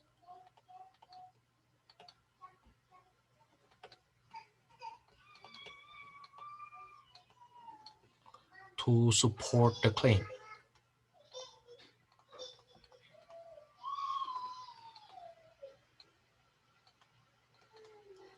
That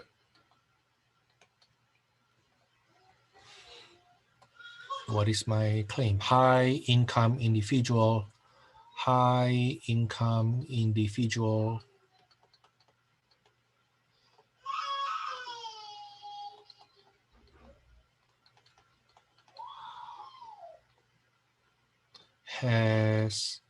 have higher FICO scores.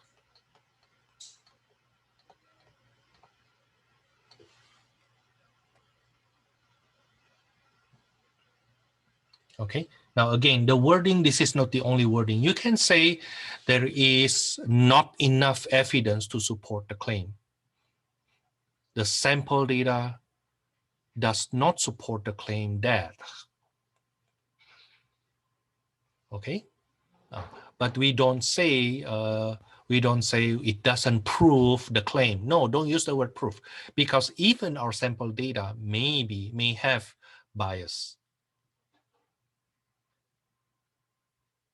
Okay, our sample data may have bias.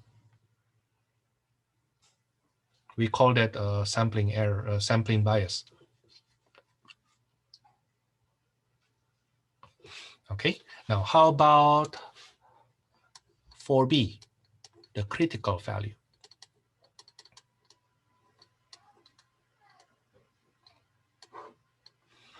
The critical value is the C-score such that the area of that tail is equals to alpha, in this case, 5%.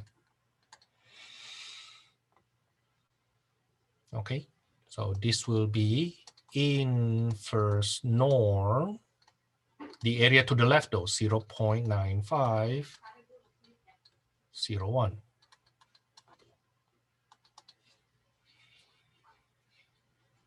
Okay, we will get 1.64485, I believe.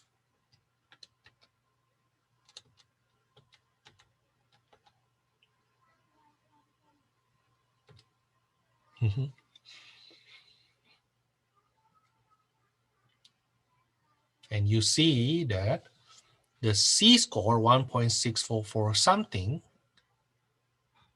is actually to the right of our test statistic, which is 0.81337.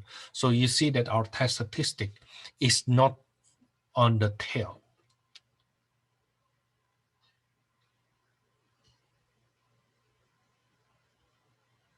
Okay, now because of that, then we come up with the same informal conclusion as supposed to be, that informal conclusion failed to reject null hypothesis, and therefore the conclusion is there's no sufficient evidence to support the claim that the high-income individuals have higher FICO score. Okay, we don't have enough evidence to support that claim. Okay, now let's go on to hypothesis testing with mu with sigma known. When we did hypothesis testing on mu with sigma known, we will use Z distribution, standard normal distribution. We'll use C-score. Okay, now hypothesis testing on mu with sigma unknown, we will use T distribution.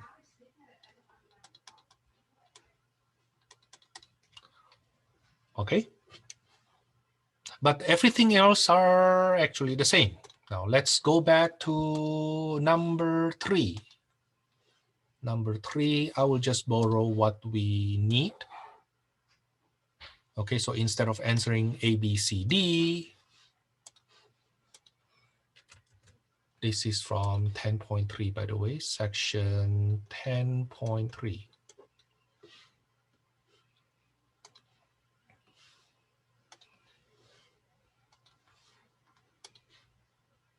Instead of answering A, B, C, D explicitly, I will just do step 2, 3, 4, 5. Why not 1? Why not 6, Thomas? Because if you read the question, they don't give us the claim. Okay, now earlier, remember earlier we changed this to sigma, right? Earlier. Right now, no more. Suppose we don't know the population standard deviation, but we know the sample standard deviation. Then what do? You will see step 1 will be the same. That's the claim. There's no claim, so this is known. Step 2 also the same, hypothesis.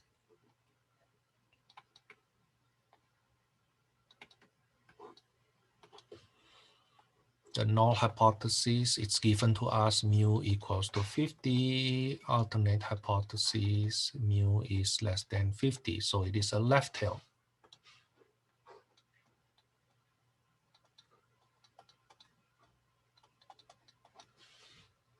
Step 3, about the test statistic.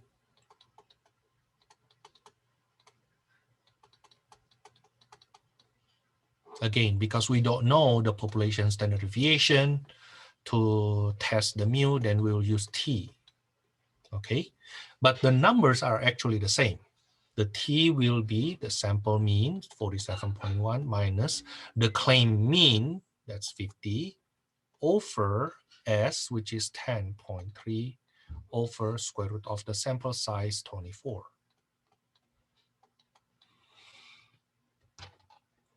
Okay, it's actually just the same number later on, but it's different score. Instead of C score, now it is T score. Okay.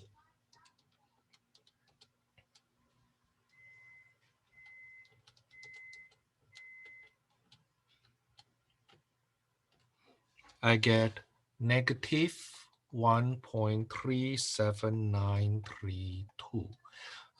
This is supposed to be the same number we get when we do the standard normal distribution thingy.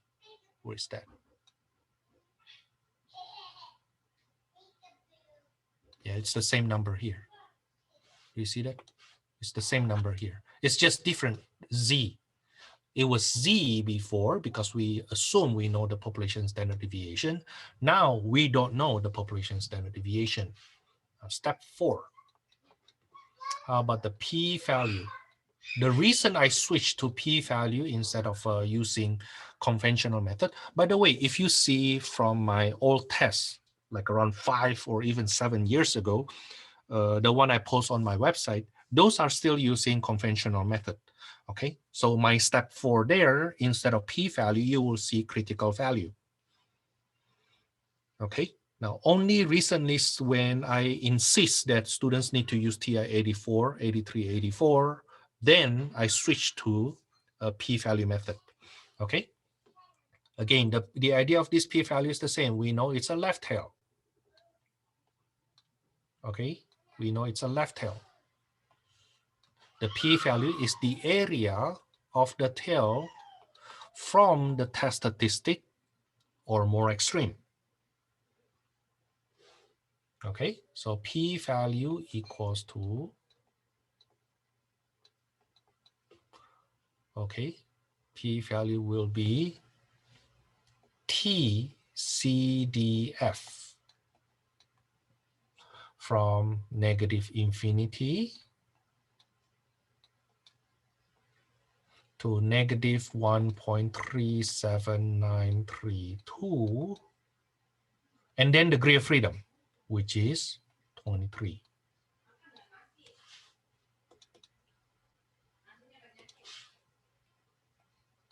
Okay, so this is the lower bound,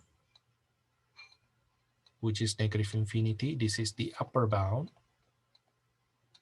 Okay, and then this is the degree of freedom.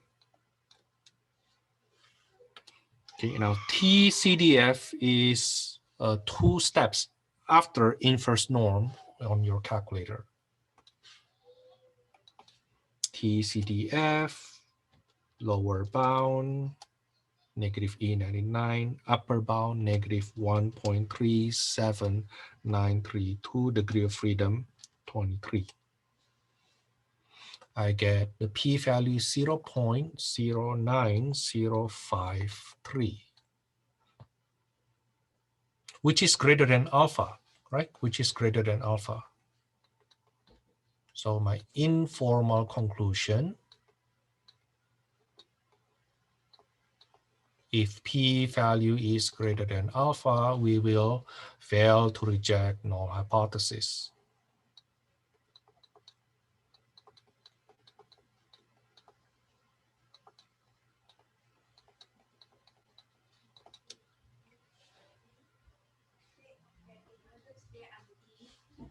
Okay, number 6, conclusion.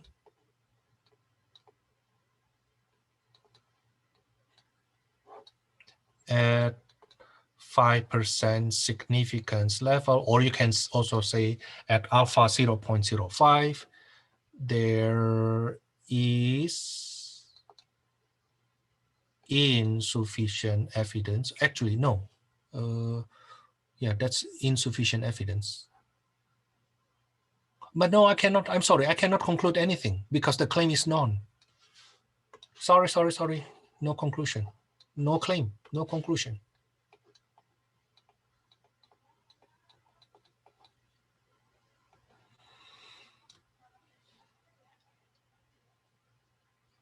Okay, now suppose I want to show you the critical value.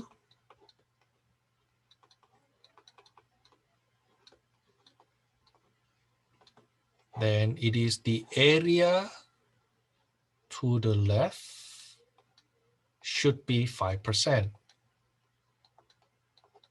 Find the critical value. Okay, so T critical is inverse T, area to the left, 0.05, degree of freedom, 23.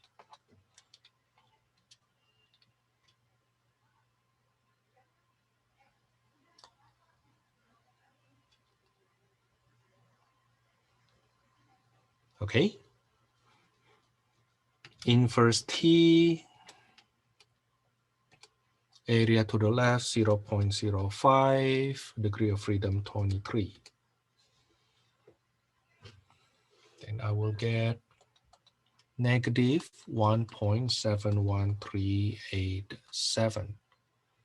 Now notice that this is negative 1.71387, while my test statistic is not at the tail.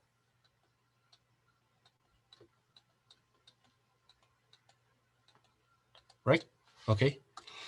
This is the critical region, bounded by the critical value.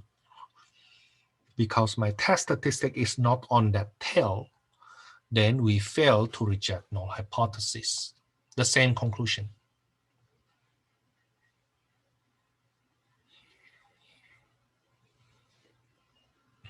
Now, you may wonder if the conclusion we have, if sigma known compared to sigma unknown, always the same. No, it's not always the same. That's why you need to give an appropriate test. Okay, but I hope what I did here, you can compare that with when we have this case here. Okay, what happened if we have population standard deviation known to be 10.3? Instead, in this question here, we have population standard deviation unknown. What we have is sample standard deviation. Okay, we happen to have the same conclusion. Okay, but the procedure, as you can see in step 3 and step 4, are not the same. Okay, that's for number 3. Let me show this so that you have a more complete view of what I have done.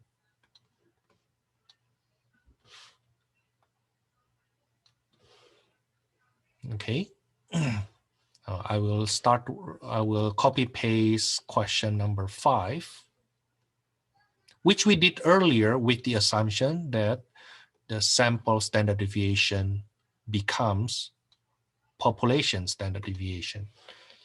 But right now, I will do that with as supposed to be.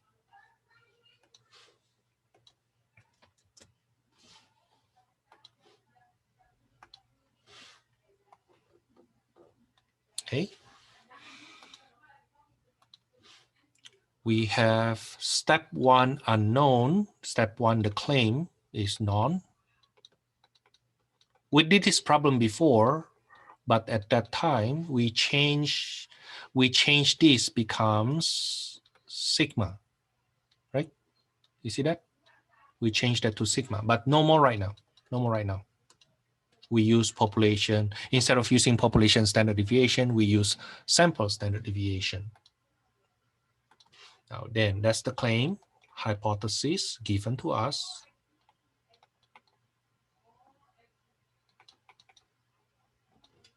The null hypothesis, mu equals to 100. Alternate hypothesis, mu not equals to 100.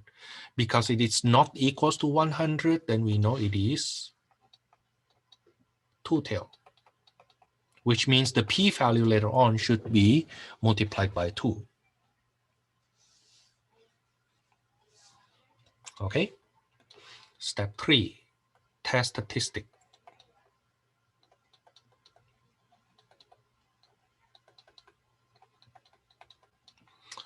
You know, your test 4 later on, I will basically give you the full period from 4 o'clock to 7 o'clock. I give you full period, 3 hours.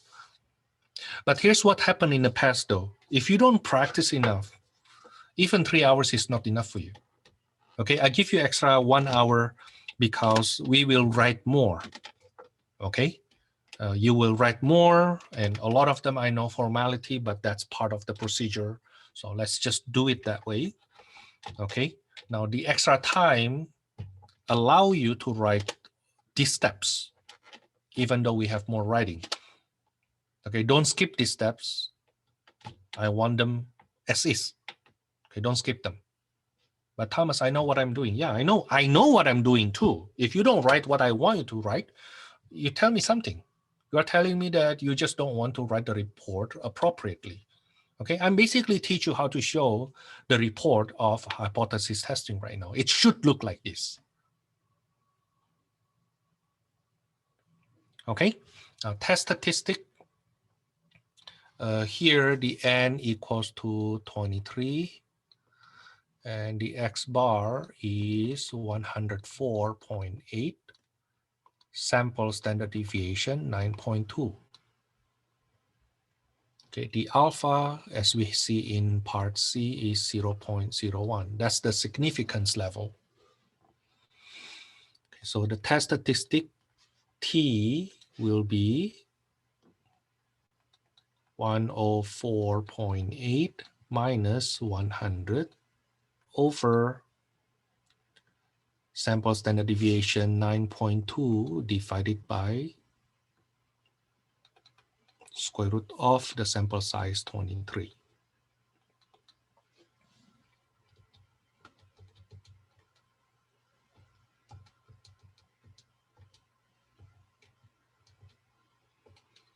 I get 2.50217. That's the test statistic.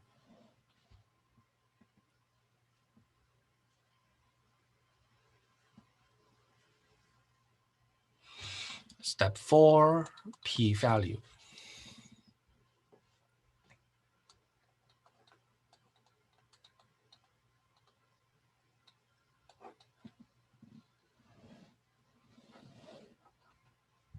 The p-value, draw the t distribution first, which look like normal distribution. Okay. We have test statistic 2.50217, but it is a two-tailed test, right? So whatever the area you have here, you need to double it. Okay. So the p-value will be 2 times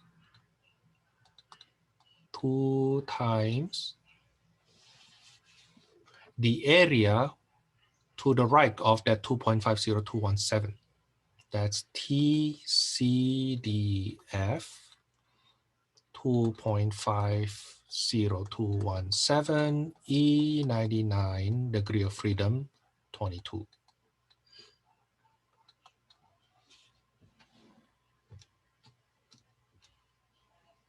Okay, then we will compute that TCDF 2.50217 on the lower bound, upper bound is E99, degree of freedom is 22.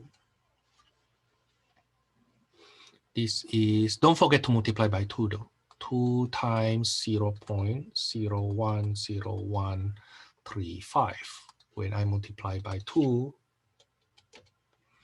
that's 0.02027.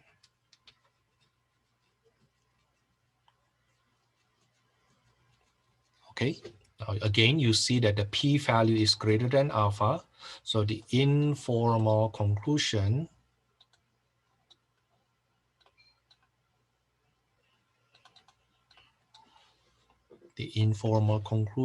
will be fail to reject null hypothesis.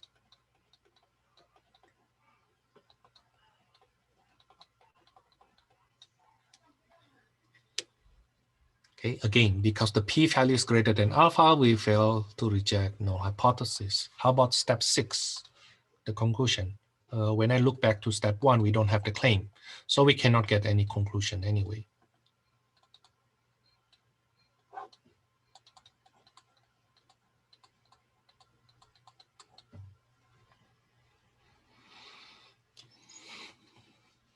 Okay, now how about when we try to do the critical value?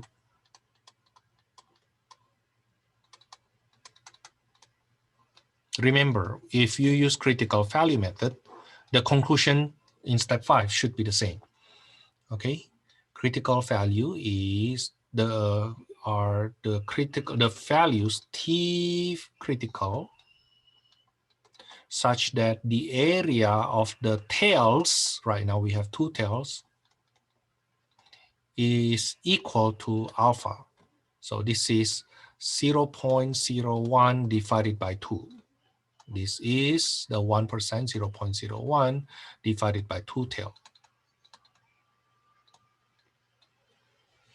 Okay, so T critical will be plus minus inverse norm. I'm sorry, not inverse norm, inverse T. It's the T score, inverse T. Area to the left, 0.995, right? Because the area to the left actually the area of one tail plus the area in the middle.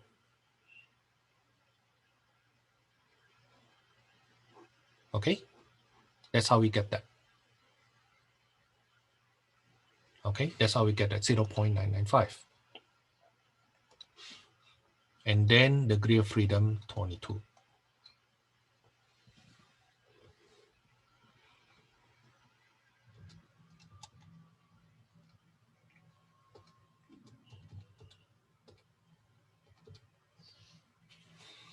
Using my calculator, I get T critical equals to plus minus 2.81876.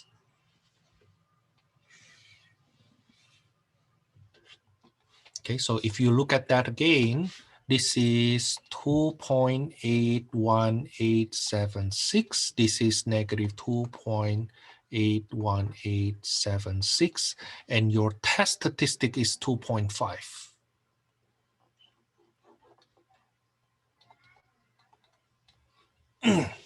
You see, it's not on the critical region.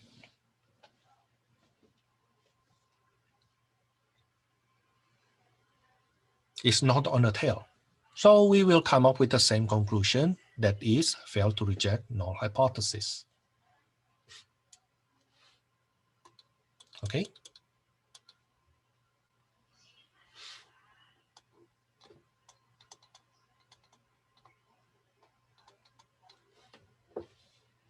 Now that's for the question number 5. Let's go on. Let me see which question I did after that earlier. I think I jumped to number 15 after that.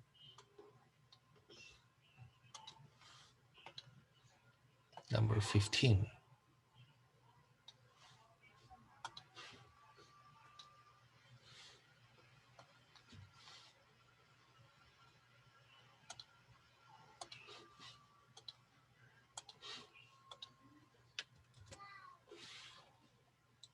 About alcohol. Okay, again, after if you have a chance, I really think you should try to compare what we have here when sigma is unknown compared to the one earlier here when sigma is known. Okay, when sigma is known. So we were working on this one. Step 1 and 2 should be the same. Okay, step 3 will be different, slightly different. Will we always come up with the same sort of conclusion? No, not always. Not always. If we always come up with the same conclusion, what's the point of creating 2 different cases, right? No, it's not always. It's not always. It's not always. Okay, let's write down what we have here. The sample size is 12. The sample mean is 8.10. Population sample standard deviation is 0.7. And the significance level is 0.01. Step 1, the claim.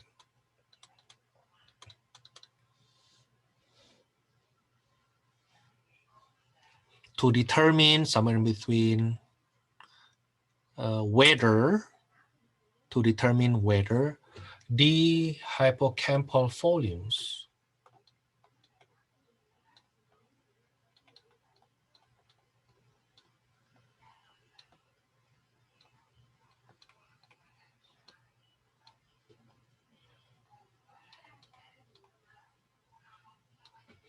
in the alcoholic adolescents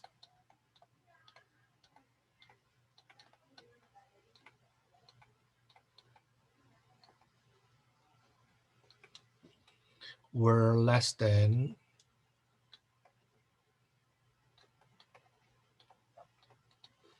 the normal volume, were less than 9.02 cubic centimeter.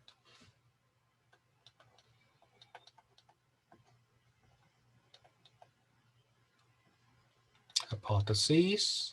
Don't forget to use braces though. Okay, null hypothesis, alternate hypothesis. The claim is that the volumes is less than 9.02. So the average is less than 9.02. I put it in the alternate hypothesis because it does not have equal sign. The null hypothesis will be the complement of that. Or if you use our textbook approach, just like a lot of textbook recently, they will say mu equals to 9.02.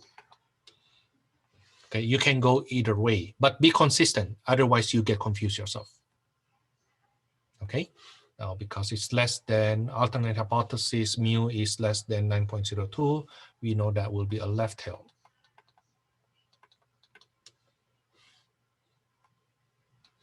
Okay, step 3. Test statistic.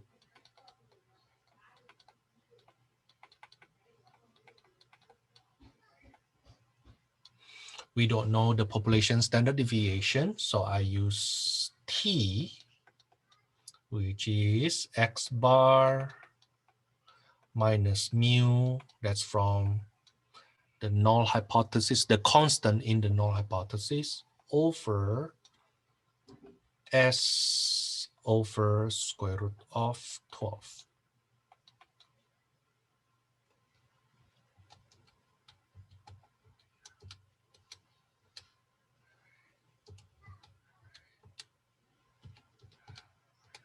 I get negative 4.55282.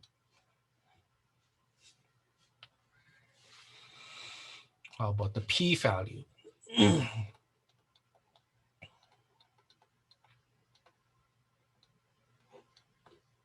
This is a left tail.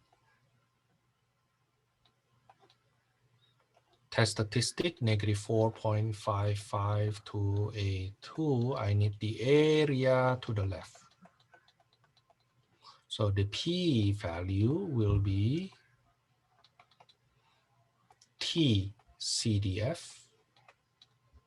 Okay, cumulative CDF to find the area, to find the probability. T-CDF, negative E99. That's the lower bound. The upper bound, negative 4.55282. Degree of freedom, 11.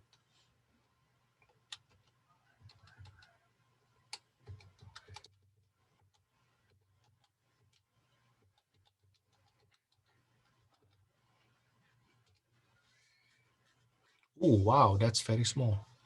I get 0.00041.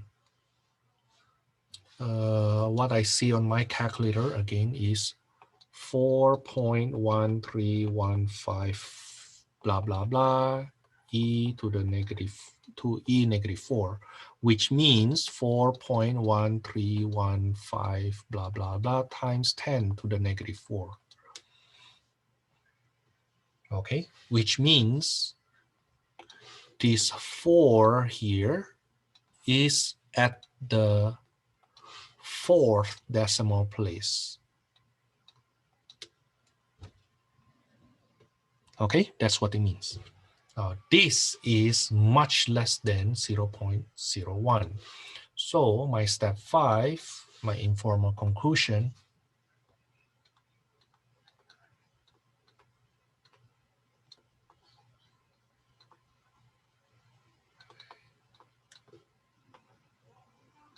will reject null hypothesis.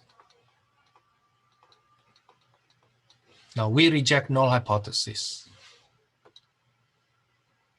We reject null hypothesis. The sample data reject null hypothesis, which means that we will support the alternate hypothesis, which is the claim. So while we reject null hypothesis, it implies we support the claim. Okay, but again, formally speaking, you cannot say we. Don't use the word we. Use the word the evidence, sample data. Okay, so conclusion.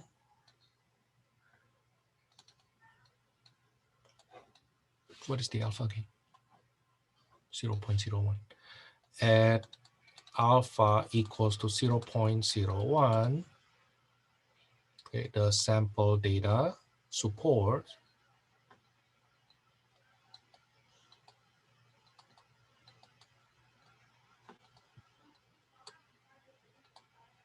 the claim that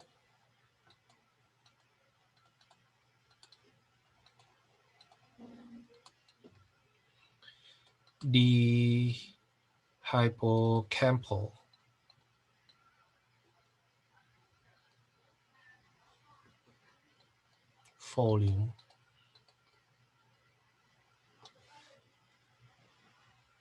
volumes in the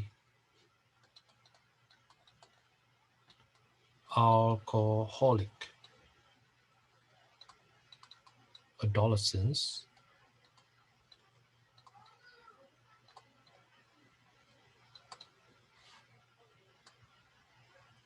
were less than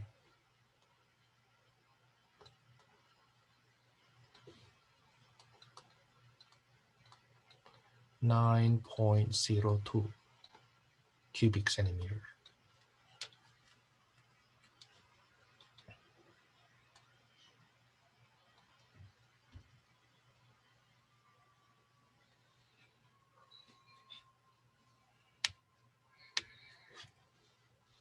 How about the critical value for B?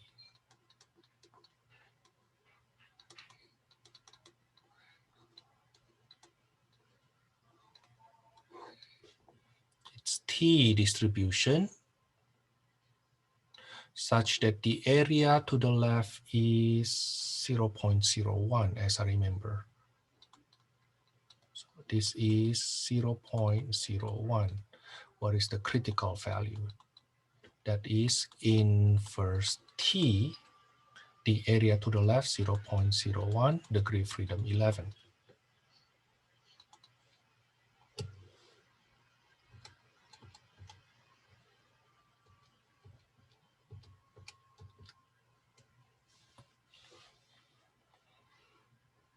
That will be negative 2.71808. Now notice that your test statistic is located here.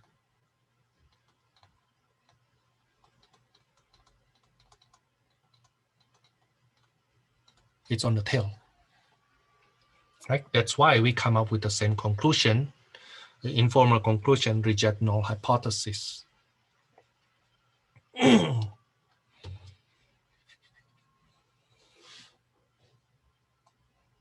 Okay, one more question. Again, the question that I went over earlier, but with the assumption that sigma was known. Right now, the sigma is unknown.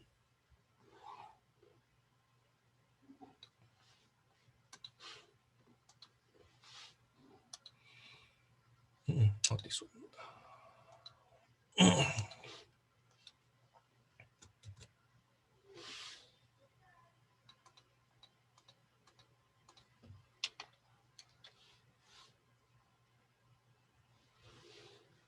Number 17.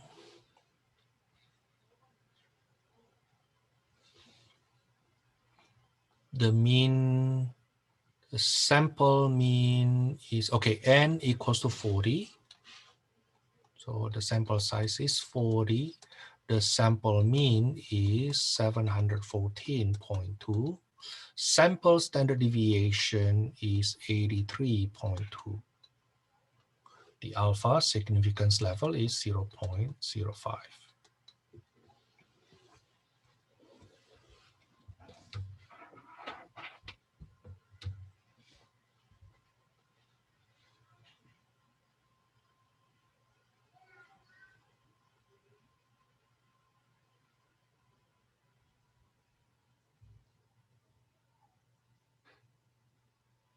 Give me a second.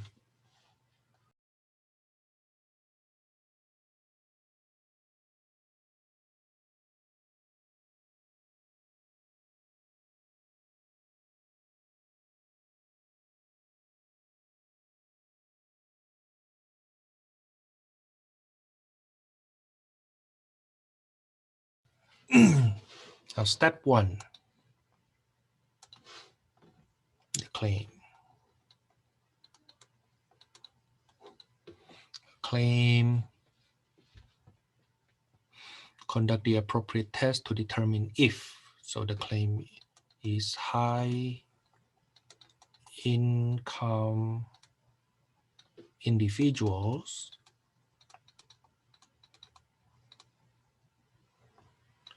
have higher FICO scores.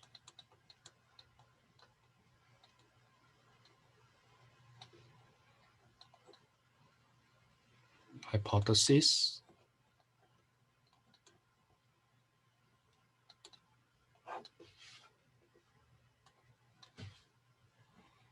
Null hypothesis, alternate hypothesis. Mu is greater than higher FICO score, higher than 703.5. So the null hypothesis will be the complement of that. Or if you use textbook method, they will use equal sign.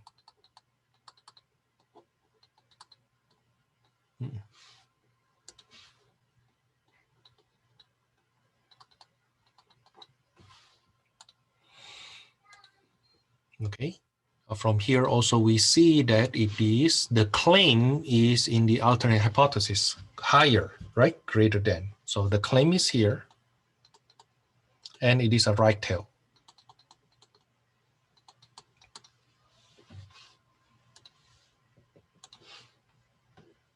Step 3, test statistic.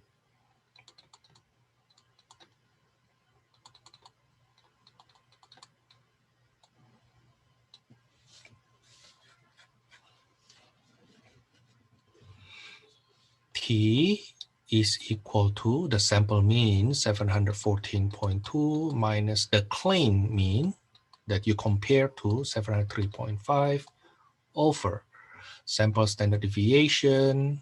That's why we use T over square root of 40.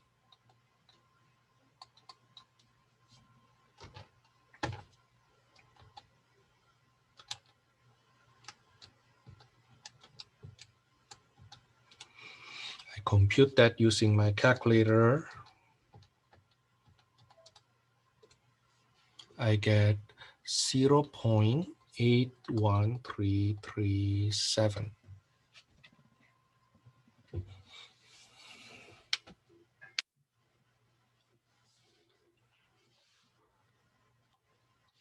Step 4, p-value.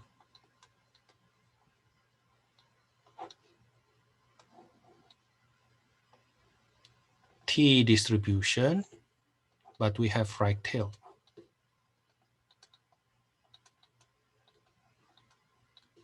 So the p-value is the area of this tail here,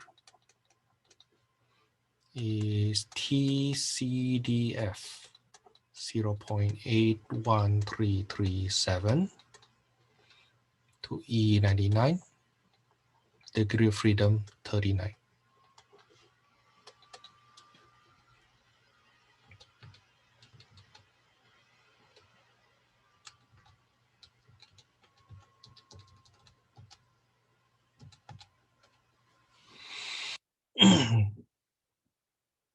I get 0.21047.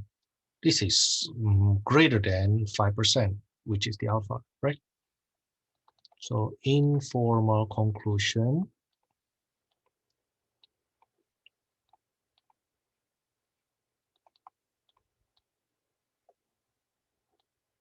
that fail to reject null hypothesis. Okay, because the p-value is greater. Now, because we reject null hypothesis, it means we support alternate hypothesis, which is the claim, right? That means we support the claim. Again, the formal wording for conclusion: never use I, never use we, never use proof. At 5% significance level, that's the 0.05, there is insufficient evidence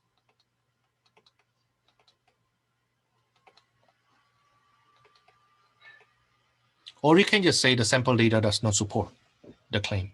Okay, there is insufficient evidence to support the claim that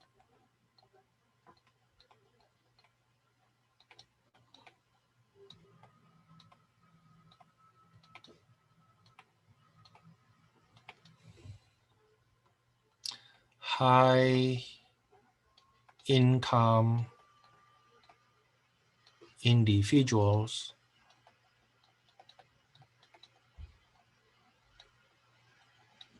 have higher FICO scores.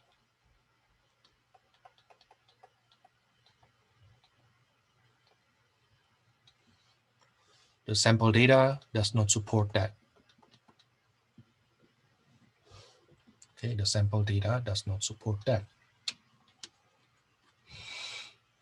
Okay, we are basically done with what I'm basically done with what I need to show today. Now, let me show you some variation to the problems we have. What kind of variation is that? Suppose we take a look on, where's that? Hold on. Suppose we take a look on number 21.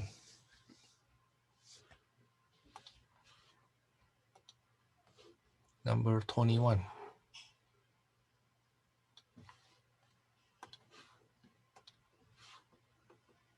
Oh, actually, I forgot something. Hold on. I forgot something. I forgot to do you don't need to do this. Okay, when you do hypothesis testing, you don't need to do this. But if you want to earn that 1 extra points, then do it. Okay, the critical value.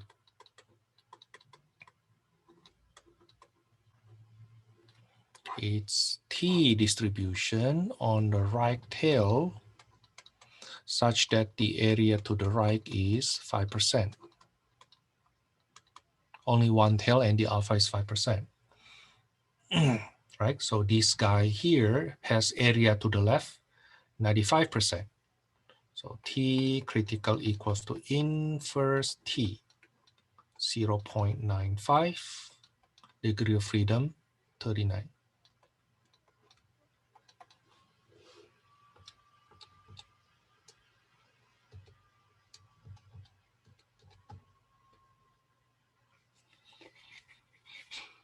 And my calculator shows 1.68488.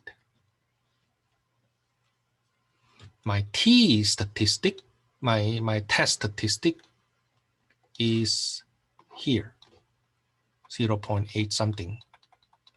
This is 1.6 something, right? That's why we failed to reject null hypothesis.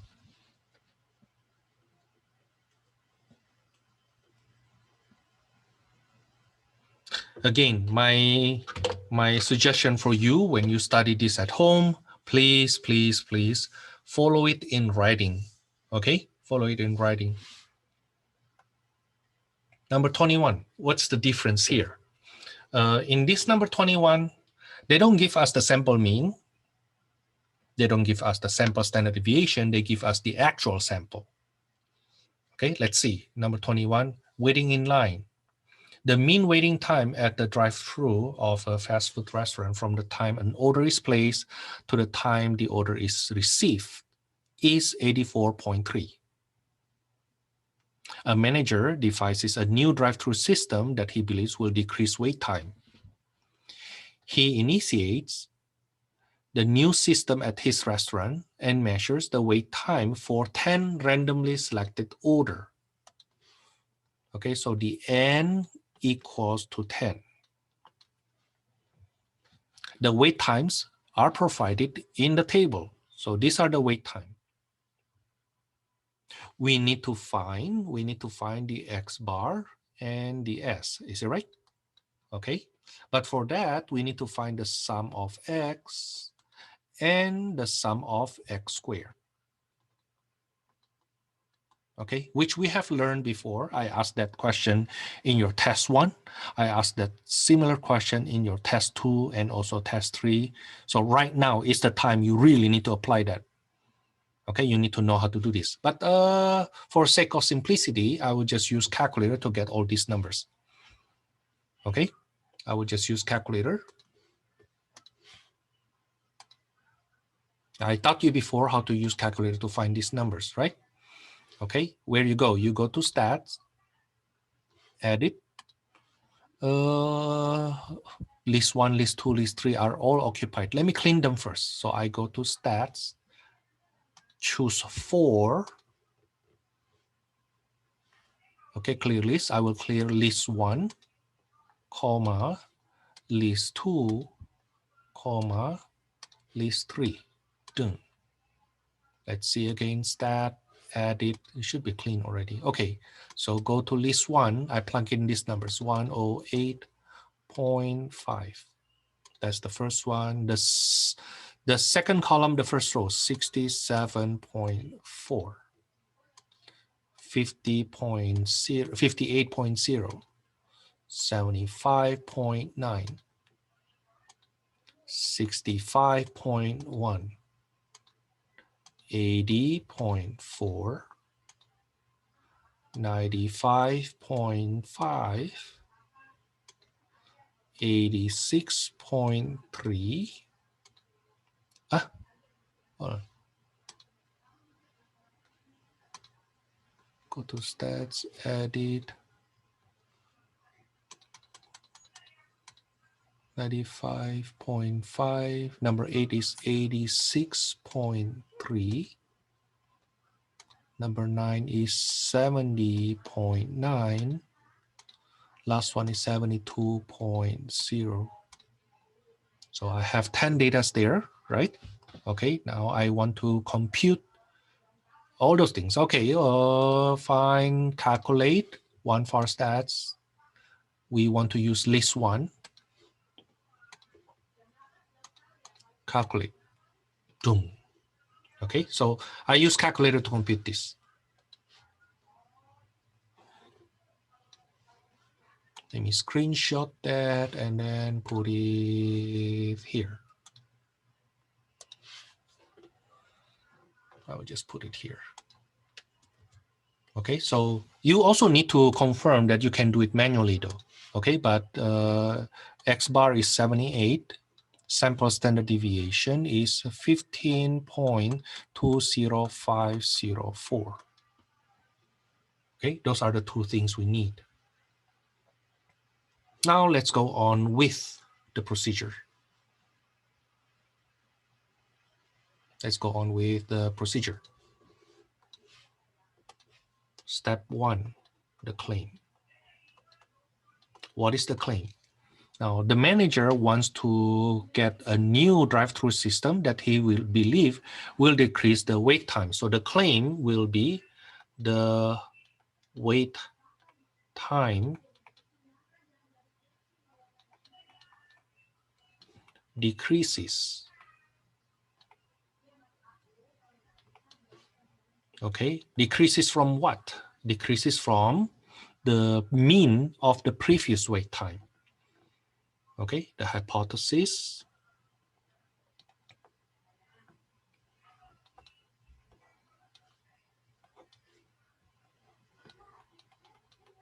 the null hypothesis mu, alternate hypothesis is mu, is less than. Now we want to show that is this less than 84.3. Okay, that's 84.3 is the mean of the older or the previous drive-through method.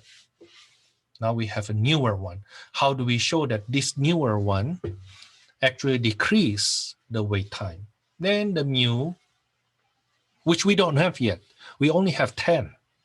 We only have 10 wait time for the new system, right? Okay, but can we hypothesize that it will be better? The sample mean, which is 78, is clearly better than 84.3. But it could also happen because of the sampling error, right? So let's see what happened with the test statistic.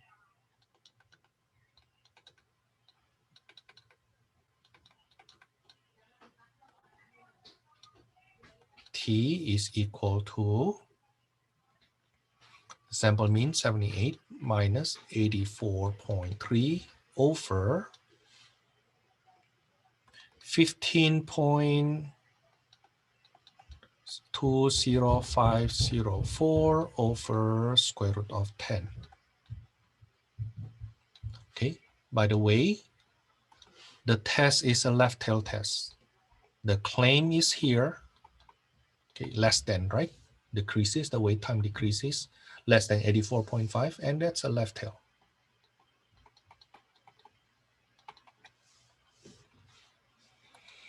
Using my calculator, let's see what I get. I usually do this. On my calculator, I subtract first 78 minus 84.3. I get negative 6.3. And then divide by the parentheses sample standard deviation divided by square root of 10. I get negative 1.31025. That's the test statistic. Then how about the p-value? It's a left tail. The tail on the left. The test statistic is negative 1.312025. The p-value is this area here. Okay, so p-value is TCDF negative E99, negative 1.31025, degree of freedom 9.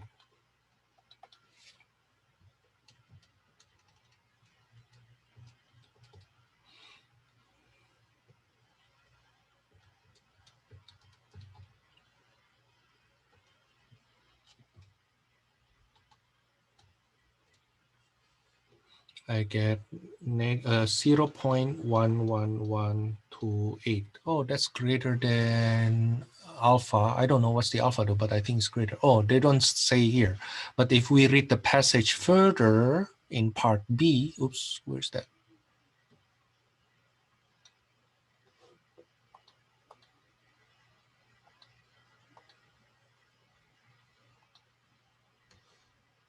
Let me see, where did they put it? Yeah, in part B, alpha equals to 0.1. Let me write it up here. From part B, you see that alpha equals to 0.1, 10%. Okay, so informal conclusion.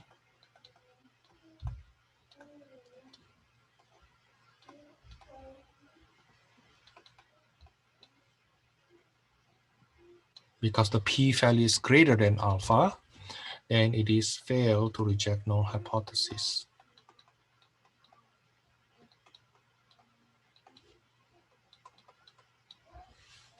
Okay, actually, after I read part B, then I can formulate my claim better. Or you can say the new method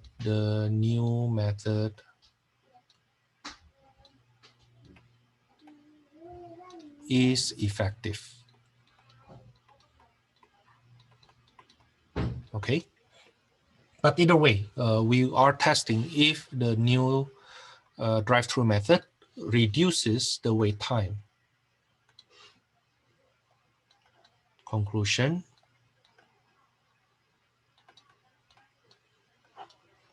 At 10% significance level, there is insufficient evidence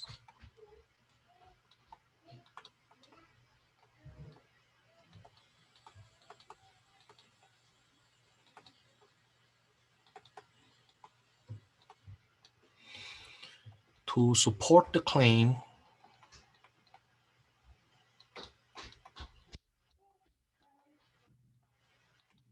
that the new method is effective.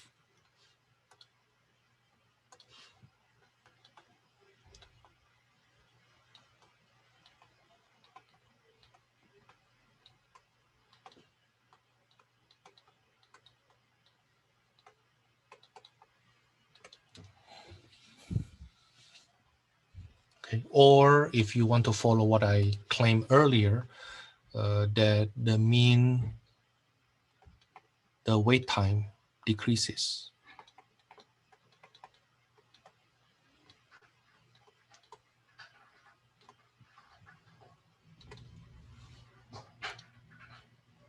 Okay, now what happened with the critical value?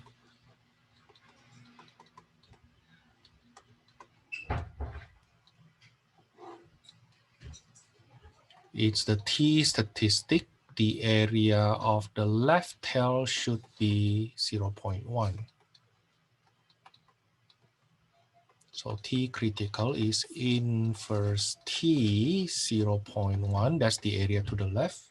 Degree of freedom is 9.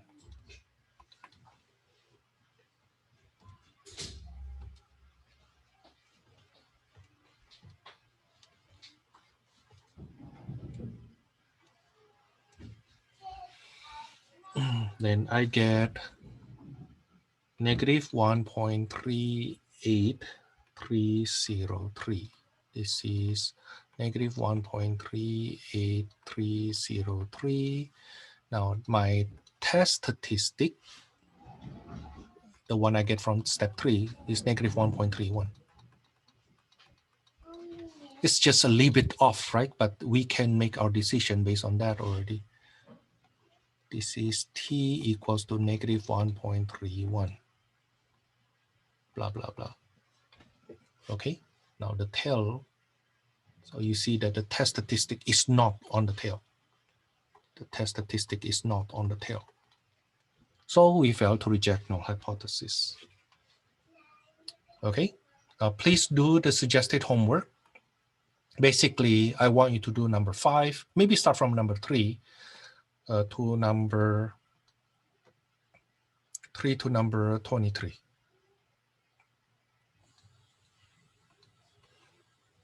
Okay, suggested homework.